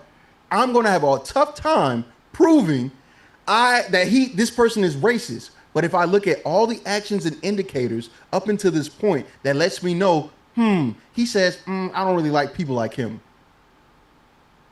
He starts doing things, or they start saying things and doing things that show that they have a racial bias towards people. Then I have a conclusion that I can come to. But it's going to be hard. It's going to be hard pressed for me to outright and go, they said they hate black people. And it'll be covert. It'll always be covert. Exactly. So now let's keep going a little bit. What about the money to the HBCUs? Is that a plus, minus? Does that push against the race? Like, how does, you see what I mean? Like, how do all the actions work when we you know what I mean? Add them together. What's the outcome? So for one, the HBCU situation, that's he may have given some, but it was much smaller than what Biden or any other Democratic, let me not say Democratic, what Biden gave to HBCUs. Generally speaking, that's the truth. You can look it up. Okay. The things I'm looking at is his statements on white supremacy. Do you remember? I don't know if you kept up, but do you remember when he said Proud Boys step back and stand by, and not disavow them? He didn't disavow them. He didn't say I don't want them. He didn't disassociate himself with white supremacy and white ruling things. Nor did his Vice President J.D. Vance, who said it's okay to be a white man. Edify me on the Proud Boys. I thought the leader was black. Ain't he in jail? No, the leader's not black. And I thought he's a black dude. I don't know what you're talking about. Proud Boys. We talking about the same group? It was a dude white supremacy group? Who am I talking about? They dressed in black, right? I thought the leader was a black dude. I'm bugging. I think maybe you may be bugging. Let me make sure. I might be, yeah. I thought he was a Dominican black. Yeah, something black. He looked black to me. I mean, the fucking Taínos are black. Of some color. I don't know exactly, but the Taínos, the Boricuas, I mean, they are black. You know. Well, sure, but regardless of that, whether he be black or not, the target people, or the people that they're pushing supremacy for, is not black. It's white. Okay. And if you don't disavow white supremacy or those racial radical groups, and you continuously show them perfect example for the 400 people the white supremacist group that just marched on July 4th. Mm-hmm. Why was there no addressing of that? Why didn't they stop that? Do we think that would actually happen during any other presidency besides this one? It's happened every presidency. What'd you say? Them marching and doing something, they've done that every presidency. They do it every presidency? What that happened? So you mean that happened? They do it regularly. They like their group. They walk around all the time. On the Capitol, they did that. I mean, I don't know about this Capitol. No, they didn't. Again, so HAMP, the issue that I have is there's no disavowal of white supremacy, and there's a lot of dog whistles, a lot of things that racists are known to do, which is not be overt. It's very rare we get an overt. It's very rare we get an overt person. So if you're asking me with, super definitive evidence that they said the N-word out loud, and I can confirm that, we ought to do that. Hold on. Why didn't Biden ever disavow white supremacy? What now? Yeah, we gotta get Cali in too. Why didn't Biden ever disavow white supremacy? He did. When he did. No, you're lying. You're just making it up. Oh, do I have to look it? So if I look it up, are you willing to apologize? Yeah. Are you willing to apologize if I look it up and give you the article and the date for this too? Yeah, show me where Joe Biden disavowed white supremacy. Callie Bear, I'm gonna go on mute. Callie Bear, welcome to the show. While you're at it, show me also where Barack Obama disavowed white supremacy. Just go ahead. Go on mute. Go find it. Damn, what am I supposed to do here, man? Twin fucking up, bro. Callie, what's good, man? What's up, y'all? I really What's poppin'? listen here. I understand as far as the cold versus flu, the economic foundation y'all trying to lay it on, but it's also social as well, and we demonstrated that last week when we were talking about white folks doing or other races of people doing the same things that black folks is doing, yet we're demonized for it and they are not. That's cold versus flu shit as well. So even how we're perceived socially or whatever like that, right? It's a negative behavior. How it's perceived is, they just doing little shit, but we doing big shit that's extra detrimental to, society and all this kind of stuff like that. That's the only thing that I came up just to get it off of the economic shit or whatever, because it's pretty evident. I was just trying to, introduce the social aspect. What you got, Cheeky? And you over there giggling. Yeah, no, I just so happen to find the exact quote in the date and time. Oh, would you believe that? Oh, yes, Joe Biden has repeatedly and explicitly condemned and disavowed white supremacy, both before and during his presidency. Inauguration. Hold on. Devin, this is what you asked for. Inaugural address, January 20th, 2021. Biden said, a rise of political extremists, white supremacy, domestic terrorists that we must confront and will defeat. After the 2022 mass shooting in Buffalo, New York, he called the attack an act of domestic terrorism and said, white supremacy is a poison. It's been allowed to fester and grow right in front of our... Nigga, do you want me to keep reading? There's more quotes, Devin. Are you done? Yeah, can we stop this? No, can we not? Hold on, no. Before, okay. Can you acknowledge that he disavowed and that you're sorry for making that statement, please? Yeah, no. The bigger issue. I'm pretty. Yeah, I was honestly quite confident too. We're gonna find it. The reason why, in the bigger context of reason why I had you go look it up, was because the reason why.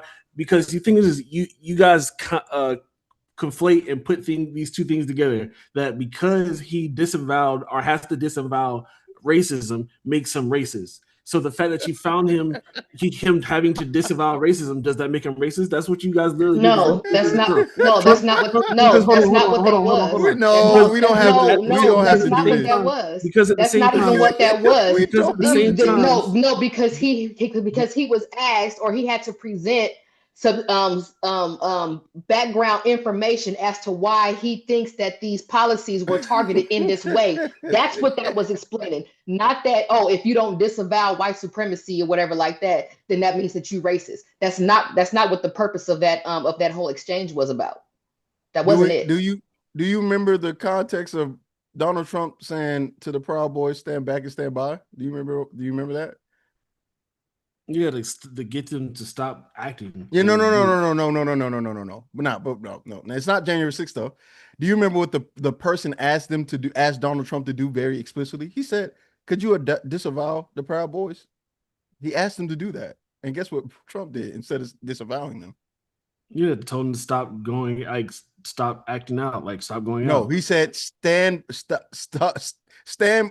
wait and stand by. That's what he told him. Why didn't he just say, yes, we disavow this like Joe Biden? Why didn't he do that? Why didn't he make it clear when given the opportunity and said, and the reporter asked him explicitly to do so? Why didn't he do that? Yeah, I'm pretty sure he did. I think there was confusion of how he said it. Yeah, I would say when he first was initially asked, there Oh, was so like, it wasn't clear in his communication, like Joe Biden, like, oh, this is a poison and we need to defeat it. yeah, and Joe Biden has said the same thing about the black community he's literally called us super predators. So what are you talking about? I think I got the wrong person. That was Hillary Clinton, sir. That was Hillary Clinton. No, Joe Biden Joe Biden was in that same bill that Hillary Clinton was on. So you're not gonna play that game. Nope. Yeah, God damn. In the same bill that Hillary Clinton wasn't even a congressman when the crime bill was going on. What are you talking about? There is no need. Callie Bev, there is absolutely no need for us to even endeavor on this.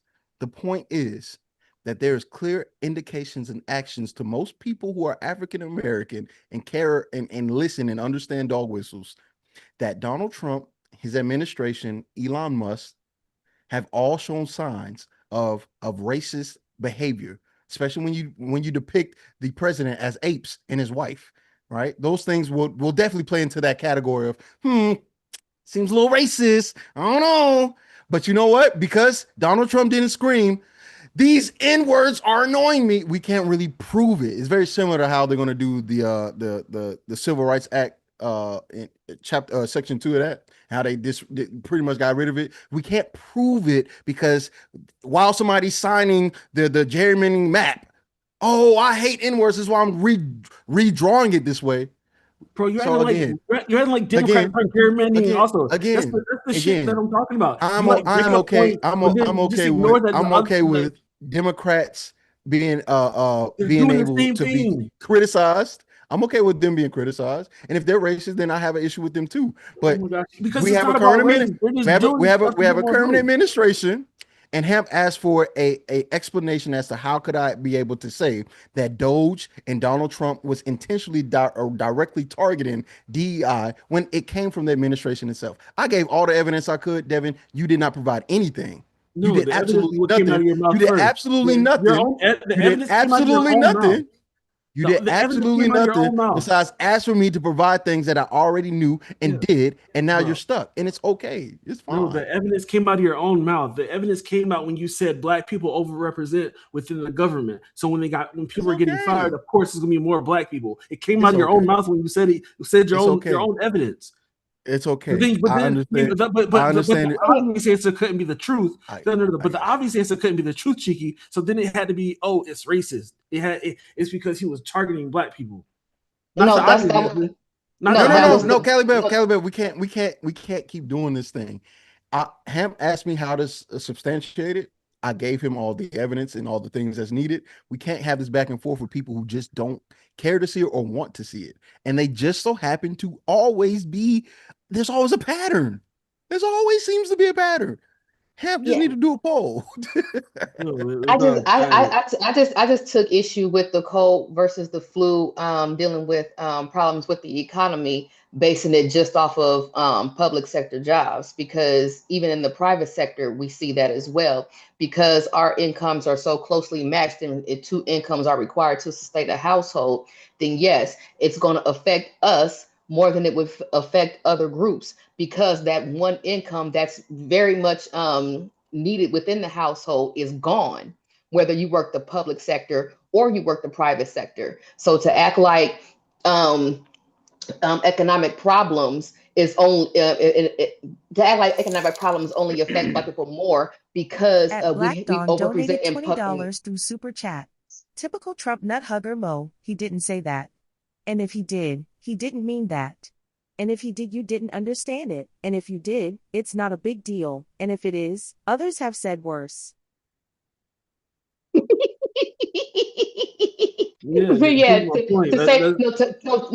say that we have the flu because we overrepresent or whatever like that in the public sector is disingenuous at best, because we also feel the effects of having a flu when we work in the private sector as well, because economic issues are not insulated. We're not insulated just being in the private sector. No, it affects the private sector as well. So I thought that was disingenuous, and how we got into this political back and forth in and of itself was bullshit, because you hinged it on DEI in private sector. I mean, in public sector. when that's not the case, and that's not, and that doesn't even speak to the flu versus cold issue that we're talking about economically. Yeah, no, it got pulled in this direction because everything in the world that happens is racist, and not because of just foundationally how we're structured within. Well, no, you based it off of racism because you mentioned DEI and public sector jobs. Yeah, because he was targeting, saying it's racist. No. A lot of things happen. No, you brought in DEI. You brought in DEI. No, I didn't bring in DEI. Yes, you did. No, Cheeky brought in DEI. I brought in. You brought in public. You brought in public. We overrepresent in the government. Yes, but that's not DEI. That's not DEI. We overrepresented before DEI even existed.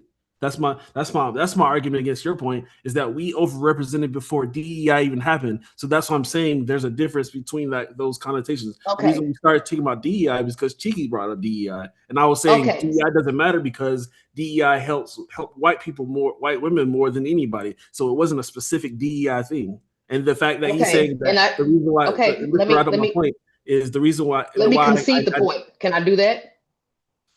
Can I concede the DEI point? Don't concede nothing. Did he concede? Hold on. Did he concede?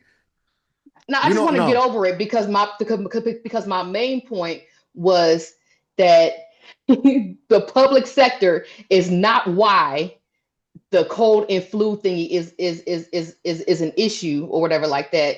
Why we have the flu and they have the cold economically. It's not because of public sector jobs. That's just not it. And to lynch it on that is disingenuous at best. But hey.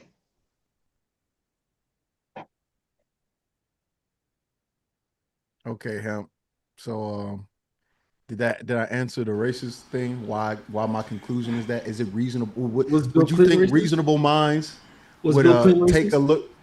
Let me finish. God damn, Devin. Yeah, no, was Bill Clinton? Do you have, because he asked me the question. I'm just trying to ask him, God, wait. Fuck. All right, Hemp. Did I give a clear enough explanation as to why I think that was racially motivated, right? Does that make sense to you? Do you think reasonable minds and not corrupt, cult-like minds would agree? Yes. I think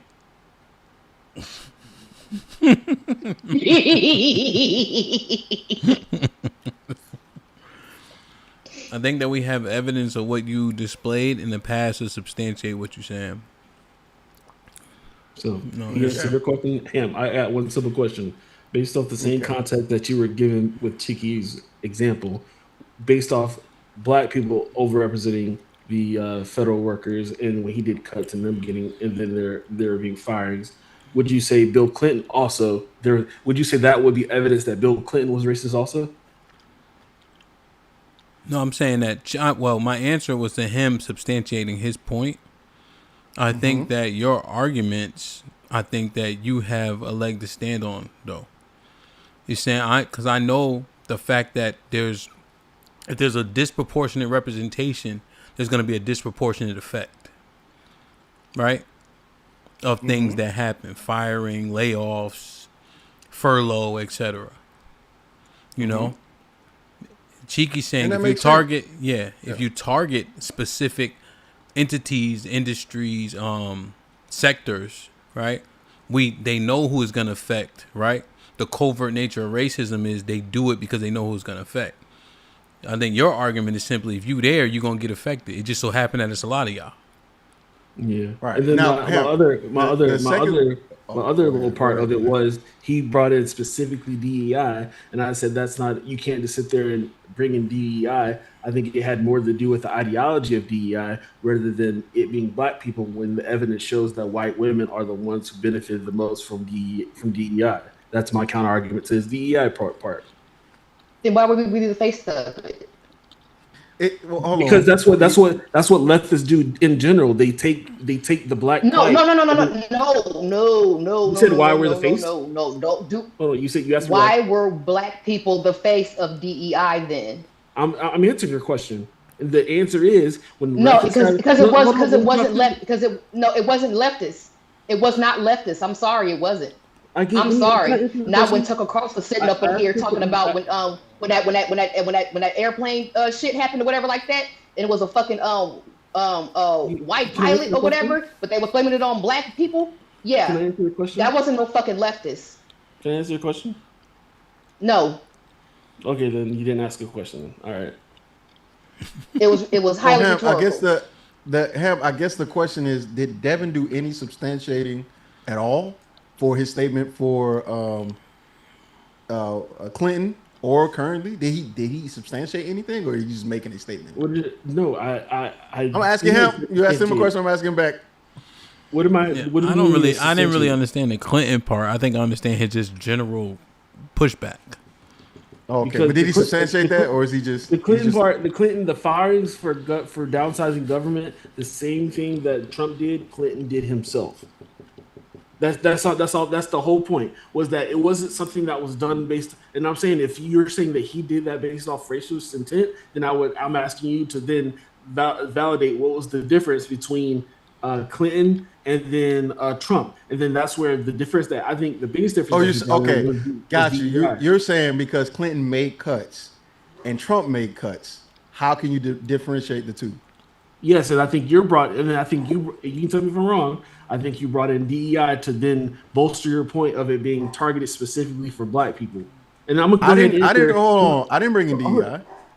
Trump did. Okay, no, okay, whatever. And then to bring that to answer Callie's point, because she don't answer, but I'm gonna answer it, is because whenever there's a leftist movement, they won't act for us, but they will use our plight, they'll use our talking points within the Black community to bolster whatever issue they have, which is why when Obama was in office, why he was able to do more for the rainbow community than he did the Black community or whatever. It's because they take our talking points, our calls for action within our community, and then that's why this is why I believe we live in a victim mindset, because that's what they want us to be in, because that's what bolsters their campaign of sympathy and calls to action is the Black plight. No, sorry. That's why we're the face of DEI. No. But it helps white people. No. That's why it helps white women the most. We're the face of it, but it helps white women the most. That's the crazy part. Whenever there's some negative shit dealing with dealing in the government, we're the face of it. The left doesn't put our face on the negative shit. They do. Because guess what? It's more expedient politically for their side to make their point, which is why it was a whole white woman as the welfare queen, but we were in the goddamn commercials. Rinse and repeat 40 years later.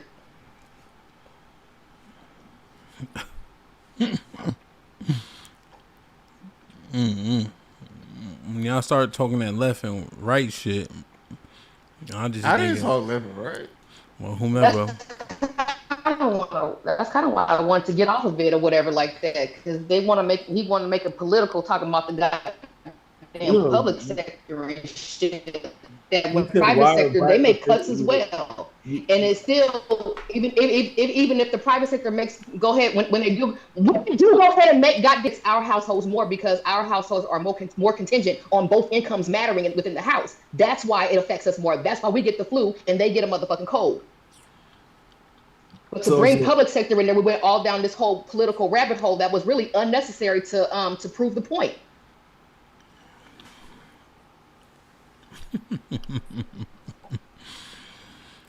And then, so pretty much we were saying we need a stronger family household. On which side? Who promotes a stronger family structure? And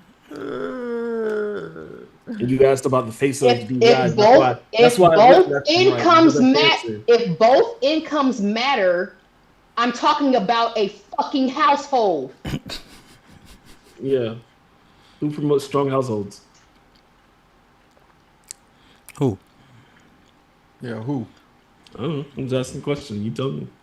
You talking about the left or the right? Your question is fucking irrelevant because I'm talking about a fucking household with two people in it and a whole goddamn family. So what are you talking about this? Who promotes stronger households for? I'm talking about a goddamn household. Give a fuck who's stronger or not. Who promotes it? Who promotes more stronger or not? That is the subject of discussion. I said who promotes it. That's all I asked. Let me go ahead and get back to my fucking white man's job, okay? Since he paying. Yeah, I work for myself. Black-owned business. Okay. I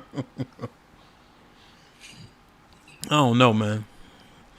Yeah, it took a turn, but I think, like I said, there's been evidence in this current administration that we're in, their behavior, their policies, their actions toward black people, their rulings on things. Everything is showing us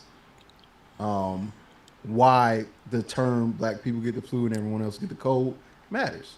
Because whenever it involves a disproportionate amount of people, which would be us, and that tends to be the case, whether it be public or private, like Kylie Bev is saying, then that's the reason why that term exists. And that's not nothing new, right? We've used plenty of other references. I used the whole opioid epidemic that they called epidemic. They didn't treat the same way. They didn't behave the same way. They didn't act the same way. You know, how did drugs even get into the black community? How did it get there? Who was the first to experience it? Better yet, who were the scientific experiments for chlamydia? Or not chlamydia, it was gonorrhea. Who was that? How did we figure out how anything works medically? Who was the guinea pigs? Who's the guinea pigs? Who's disproportionately affected? Who's always the one that seems to get hurt the most? Who's the one that that have the toughest time finding their way out of a maze? And who puts them there? You think this is okay? So before we wrap this thing up, right? Pause. When Relly was saying victim mindset has a hold of most of us, and I answer your question from that lens, what would your response be if I say we are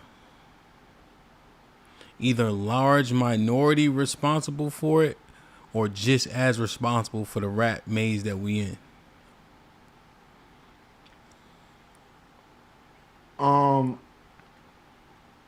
That's the question here. What so we have a victim mindset as a choice.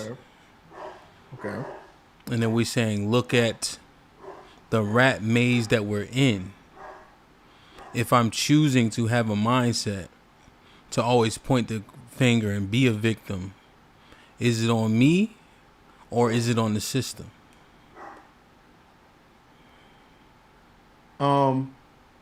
I think that's not an accurate description of what's happening to black people, though.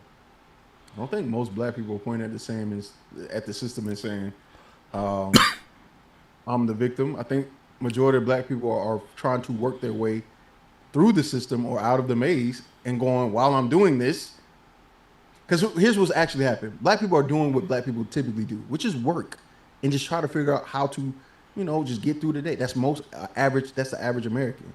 But in the process of doing that, you have people that don't look like us and some that actually do look like us and go, look at them. They're a problem. Look at the 0.1% of them. And that represents all of them, and continuously do that. That's what's going on. And in the process of them doing that, I go, while I'm working and doing what I have to do, y'all motherfuckers talking about us and we're climbing the ladder. But explain to me why this ladder's so fucking long for me and it's not the same length for you. I'm still climbing the ladder. I'm still doing what I got to do. DJ Hamp, I'm sorry. Correct me if I'm wrong. You have a business, correct? Yes. It makes six figures, right? Allegedly. Okay, allegedly, right? We don't want to put that. We don't want to say you're a rich nigga, but you got properties, right? Taxes. Yes. And you got dog breeds. So, with that being the case, all of those things don't stop shit when the cops got to come, do they? No. And then when you look the way you look and you built the way you fucking built, like a goddamn pit bull yourself, you think they're gonna be like, oh, he's just a brother working hard? No, I think profiling is real. Okay, why do you think that exists and how do we get here? Well, yeah, I've seen it. I've seen it. I've been subject to it, and obviously, stop and frisk was implemented to mitigate crime and etc. And I think that there's a stigma upon black people, especially black men, that seem to be imposing, that they even looked at it by other black men in the same way. So I don't expect any different from the police or whomever else. And that doesn't stop you from owning a business, having a family, having property, teaching people how to live righteously, living righteously yourself. You just go, I know I have to do it a little bit differently. So when I hear criticism about me, I need y'all to understand while I'm doing all of this shit, there's a reason why this shit was happening. It didn't just happen through osmosis. That's what's going on. I hate this depiction of black people just having this victim mentality and not being recognized as actual victims that have a reason to be looked at, and have a reason for some level of justification. Especially when there were promises given by the government. What happened to the 40 acres and a mule? What happened to that, Hamp? Did that come through? No. So should we not hold people that gave a promise to another group of people to that standard, or to that, hey, you said you want to do this? Would you not do that if you gave a contract to a person that you said you were going to move their stuff and they didn't pay you? Yeah, I wouldn't let it go. But does that make you a victim, or does that make you have a victim mindset? Which one? Neither. They owe me. Oh, funny how that fucking works, right? These people, I'm telling you, bro, when you hear these people, listen to what they say. There are going to be 3 to 4 phrases and terminology that you need to look out for, and you need to ask the question I keep telling you to ask. When you hear victim mentality, when you hear degenerate culture or terrible culture, whatever, when you hear low IQ, when you start hearing these things, victim mindset, trash culture, and low IQ, you need to start asking that question I keep asking you to ask, and start figuring out how weird these motherfuckers is. That's what you need to start doing. And then you'll start seeing a pattern. I'm telling you. It's going to be a very interesting pattern. Damn, let me go pay these people. Damn, he kind of laid that out, man. I ain't going to lie.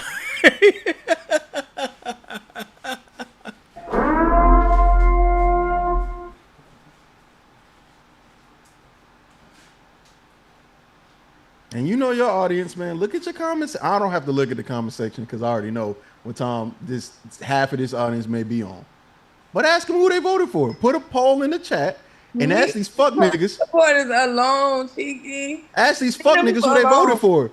And then match the fuck niggas vote with the fuck nigga rhetoric, and then you'll see a fuck nigga pattern. And they tend to always be, I'm telling you, I'm telling you, just do it. One day you'll see what I saw, and I was like, I cannot believe this whole time. These fuck niggas been around me this whole fucking time. Fuck niggas around me everywhere. Stop insulting people because they voted for Trump. I didn't. How you know who they voted for? We don't know.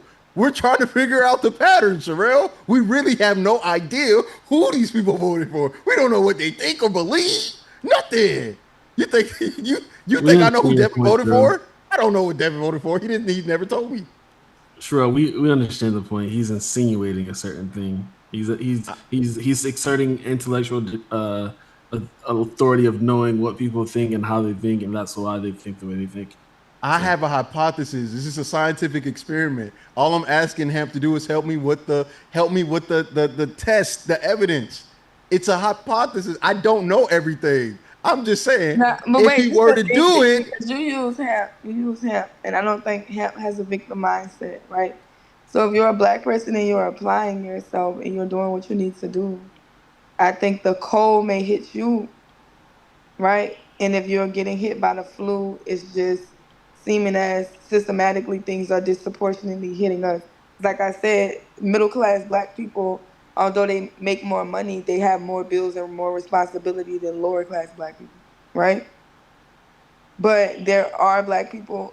But if you use all of that stuff as an excuse to not have upward mobility and you're not actively applying yourself, yeah, you have a victim mentality or mindset. You see how that take is very nuanced and it gave a deeper explanation of something, and not just you didn't just generally put that on everybody. I can respect that. Yeah, sure. All of those criteria that you laid out. Sure, absolutely. But now the question has to be, how many people fall into that category? And if that is the case, why do you keep saying black people have a victim mindset and not a subset? Right, and I think it's more of like a poor people thing too, right? But I think it's just like in the Black community, that's another thing, right? That we don't have stronger families, or we don't have generational wealth like other groups of people, and we don't have like other countries. Like I said, like people kind of have backing when they come here for a better opportunity. It's a different mindset.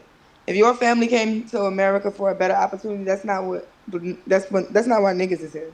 You know what I'm saying? We didn't get on the boat and be like, yeah, we're gonna do a couple of hundred But years of free labor for the better yeah, opportunity. That was never our mindset. So if you have that mindset, it's just totally different. But we understand through history that, of course, white people would have more generational wealth in this country because they benefited from free labor for hundreds of years. So that they would have more generational wealth and backing and things than us, yeah. right? No, and that's the point I tried to bring up earlier, but it was like we talk about black people. Was I was like, I don't think there's a difference between the mindset of most people in general across all races when it comes to them just living their day to day life.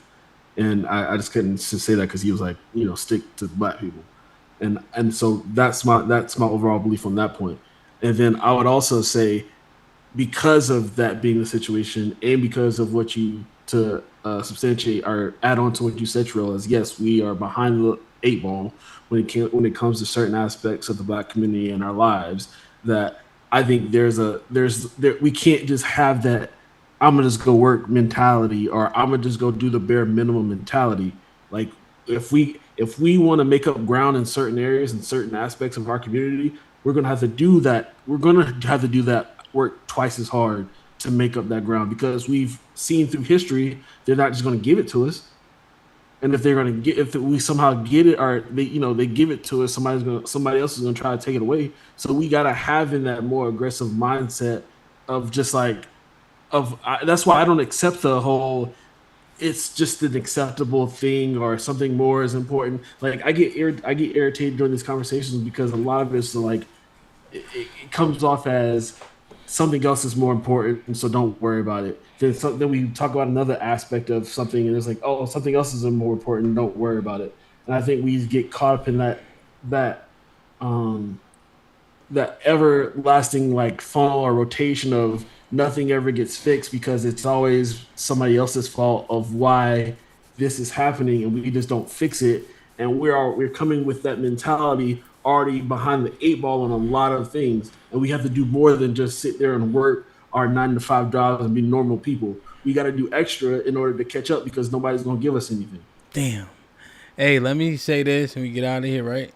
Devin, that's the interesting part, right? The people that, like, let's say, more so agree with you and your sentiments, right? Who always talking like people deflecting and making excuses, ain't doing no fucking work either. That's the fly shit, right? They don't be doing nothing. They don't help out in no neighborhoods. They don't create no jobs for nobody. They don't donate no money. None of that shit. Right? That's the interesting point. Not saying you, but I think that cohort generally says black people need to do this. We fucked up here, right? They don't got no families. They don't got no businesses, right? They don't got no receipts for giving no money. They don't do no mentoring, right? They not a part of none of that shit. And what's interesting is we having a conversation, right, about like these different things and issues, right? And I'm speaking for myself. While I'm talking, they got the audacity to say somebody deflecting, right? But everything I named, I do, right? And I've done, you see? So that wouldn't make sense for me to be deflecting because I know the work needs to be done, so you go do it, you see? So you contribute, right, so that we can minimize and mitigate the issues. See, that'd be the interesting part, right? Right? That's like one of the most intriguing parts to me.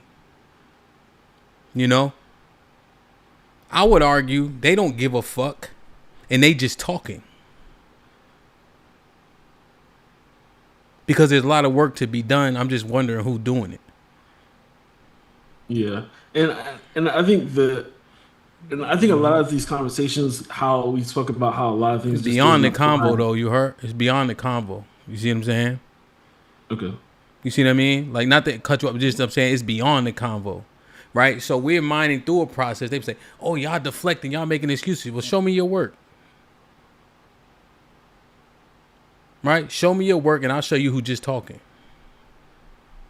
if I was deflecting and making an excuse for it, I wouldn't be doing the work. You see how that's oxymoronic. That's one of the most intriguing parts of these conversations to me. Yeah. Did y'all do final thoughts, or was the two Devin / the two Cheekies talking? Man, twin was talking, bro. I didn't say nothing. I didn't say shit. I swear. Mm-hmm. I think it was almost like final thoughts. I would say it was kind of like summarization of thoughts. Did Relly talk? She did towards the end. She did. Did Cheeky talk? No, I told you I was quiet. He is insulting all the Trump supporters and calling them fuck niggas. Hemp was here for that. He told me he walked away. And telling, hey, Hemp, what's the question? Because obviously you never asked the question. What's the question? Question? What? Sorry. I don't know. Cheeky said you never asked the question. What's the question? Who they voted for? No, not who they vote for, who they would, because a lot of these niggas probably don't vote. So if they had to pick between Trump versus Biden or Kamala, whichever one, who would they vote for? And I'm sure you'll see a pattern.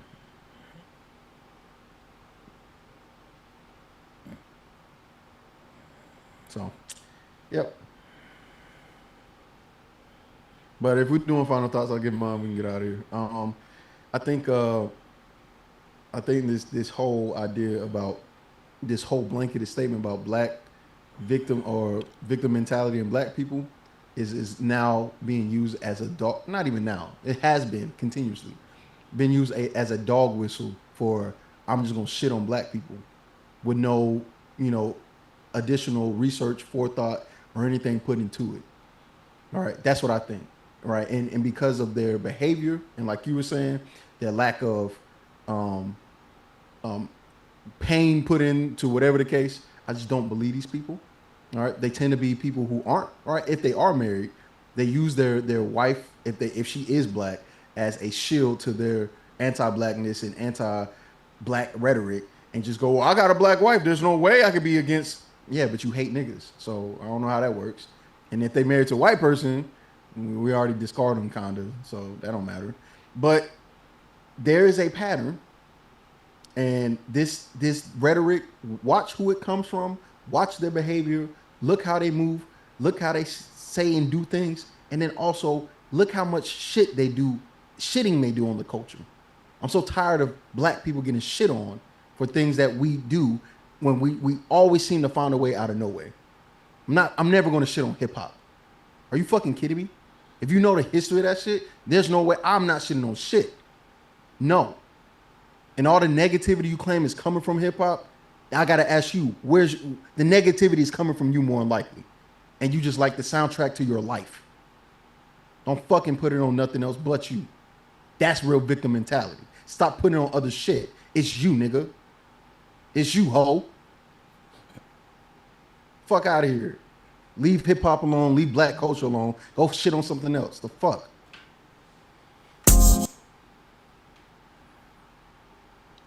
Sherelle?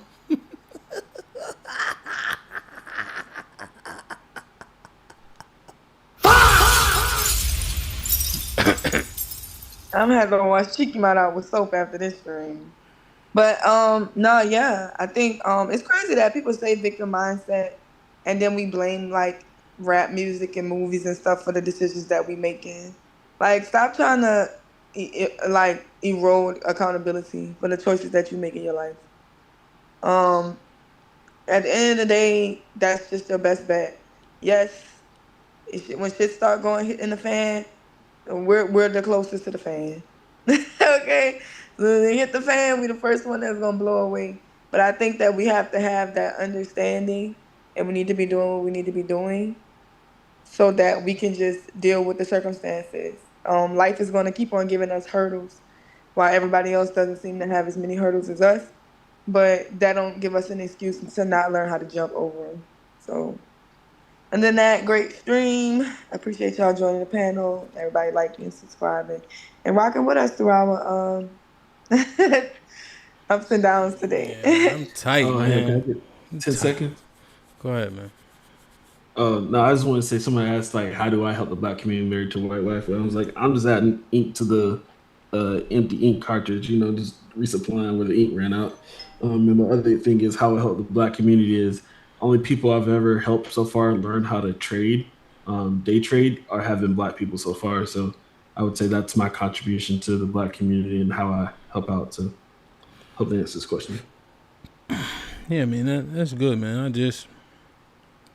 don't know. It's interesting dynamics, It's interesting dynamics, The cold and the flu thing, I've always heard it, And I think that overall, most people gave decent breakdowns of about what that actually means. So I accept you guys' breakdowns, even though they may have been a little bit different. But just honest assessment is what we need, not the hyperbolic ones. What's actual in all these tropes, in all these conversations we have. And when we slow it down, we finding out, that what they've been conveying isn't the whole truth, right? You need the proper context, So let's just make sure we keep grinding through it and minding through it appropriately, so we can get to the real bottom line of it, So I think y'all did a great job for sure, man. Y'all did a great job, man. Let me see. Black Dawn, did it read this one already? Yes. I think. Yeah. It read it, but I didn't share it, I think. Oh, okay. Jobs for the 2000s. If he black, he definitely like Clayton Bigsby. Jay Miller with the $5 says, Cheeky, please ask your AI if it has a liberal Western bias and read the response out loud. Studies have shown ChatGPT has a left-leaning bias. Does it? All right. No, not from my understanding. Because if I look up on Grok or here's the issue. Facts don't really care about their feelings, and because they've been wrong lately, they don't know how to fucking feel. But no, you can look it up. I'll look up. I'll look up whatever program or whatever he wants me to look up. It don't bother me now. Yeah, I don't know. Everything I ask it pretty seemed like it just answers. Straightforward. It's just all it does is pull all of the information. It's like Google. It's very similar to Google, because everything I look up has an article next to it to tell me exactly where it came from and why, and it's critical, and it's certified publications. It's not just some random ass left-leaning shit. It's news publications. Yeah, 100%. What I look at it as is an aggregate of information. And what you pour into anything is what you're gonna get out of it. But it's an aggregate. It takes articles and etc. and pulls it together. Okay. By the way, Hamp, I did look it up. Right. He asked, asked me to ask ChatGPT, does it have a left-leaning bias? It's literally my prompt. Do you have a left-leaning bias? I don't have personal political beliefs or political agendas, so I don't have left or right-leaning bias in the way a person would. That said, no AI system is perfect. My responses can reflect biases that come from the data used to train me, the need to avoid making unsupported factual claims, and the goal of accurately representing the best available evidence. My aim is to present factual information supported by reliable evidence, distinguish facts from opinions or interpretation, acknowledge uncertainty when evidence is a mixed or incomplete, correct mistakes when they're identified. It has no bias. It doesn't matter. If you look, any prompt I put in, it's going to give me the same things, more than likely, right? There may be an article that's off by one or two things, but it's literally the exact same thing that Google would be.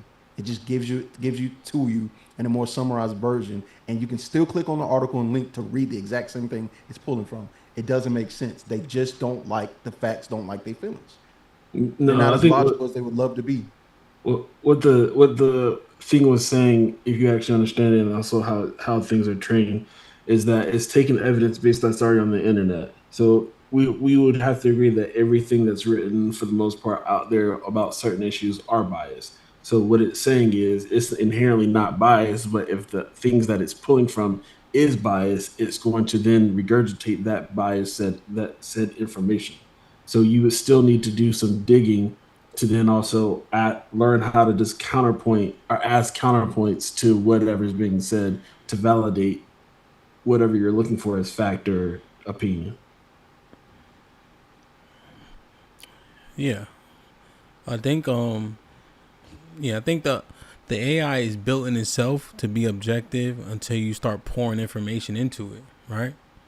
Like for instance, I asked my AI about the chat GPT about what was it? Something I asked it about. Oh, a truck. I just said, hey, this E350 or whatever, this year versus this year and etc. And then my mind said, hey, based on you being in the moving business, I recommend this because of the towing and hauling power. You see? So now my chat GPT knows that my context of my question is in regards to the moving company and the moving business. So when it's answering a question for me about a truck, it's considerate of the information I've already poured into it. You know? And it's tailored to me. It's on my side. So if I pour information into it, it's going to lean towards my bias because I'm the one that pays the $20 a month. Or whatever it is. So, that shit makes sense. But I think inherently, no, I think it's a system and then you pour into it and it'll feed you. Cali Bev with the $5 says, it has a left-leaning bias until it's used to prove conservative points. You know? Interesting, man. Well, good. I'll see y'all tonight for the POV. I think I read all the super chats. Sherelle, you there? Yeah, I didn't even know my camera was on. Yes, you did. You asleep. I'm about to go to sleep. Join the Discord. Let's finish this conversation / discourse. I love y'all. I appreciate y'all. Be safe and do the right thing, man. Like, share, subscribe. Tell a friend. Tell a friend to tell a friend. And we out. Niggas.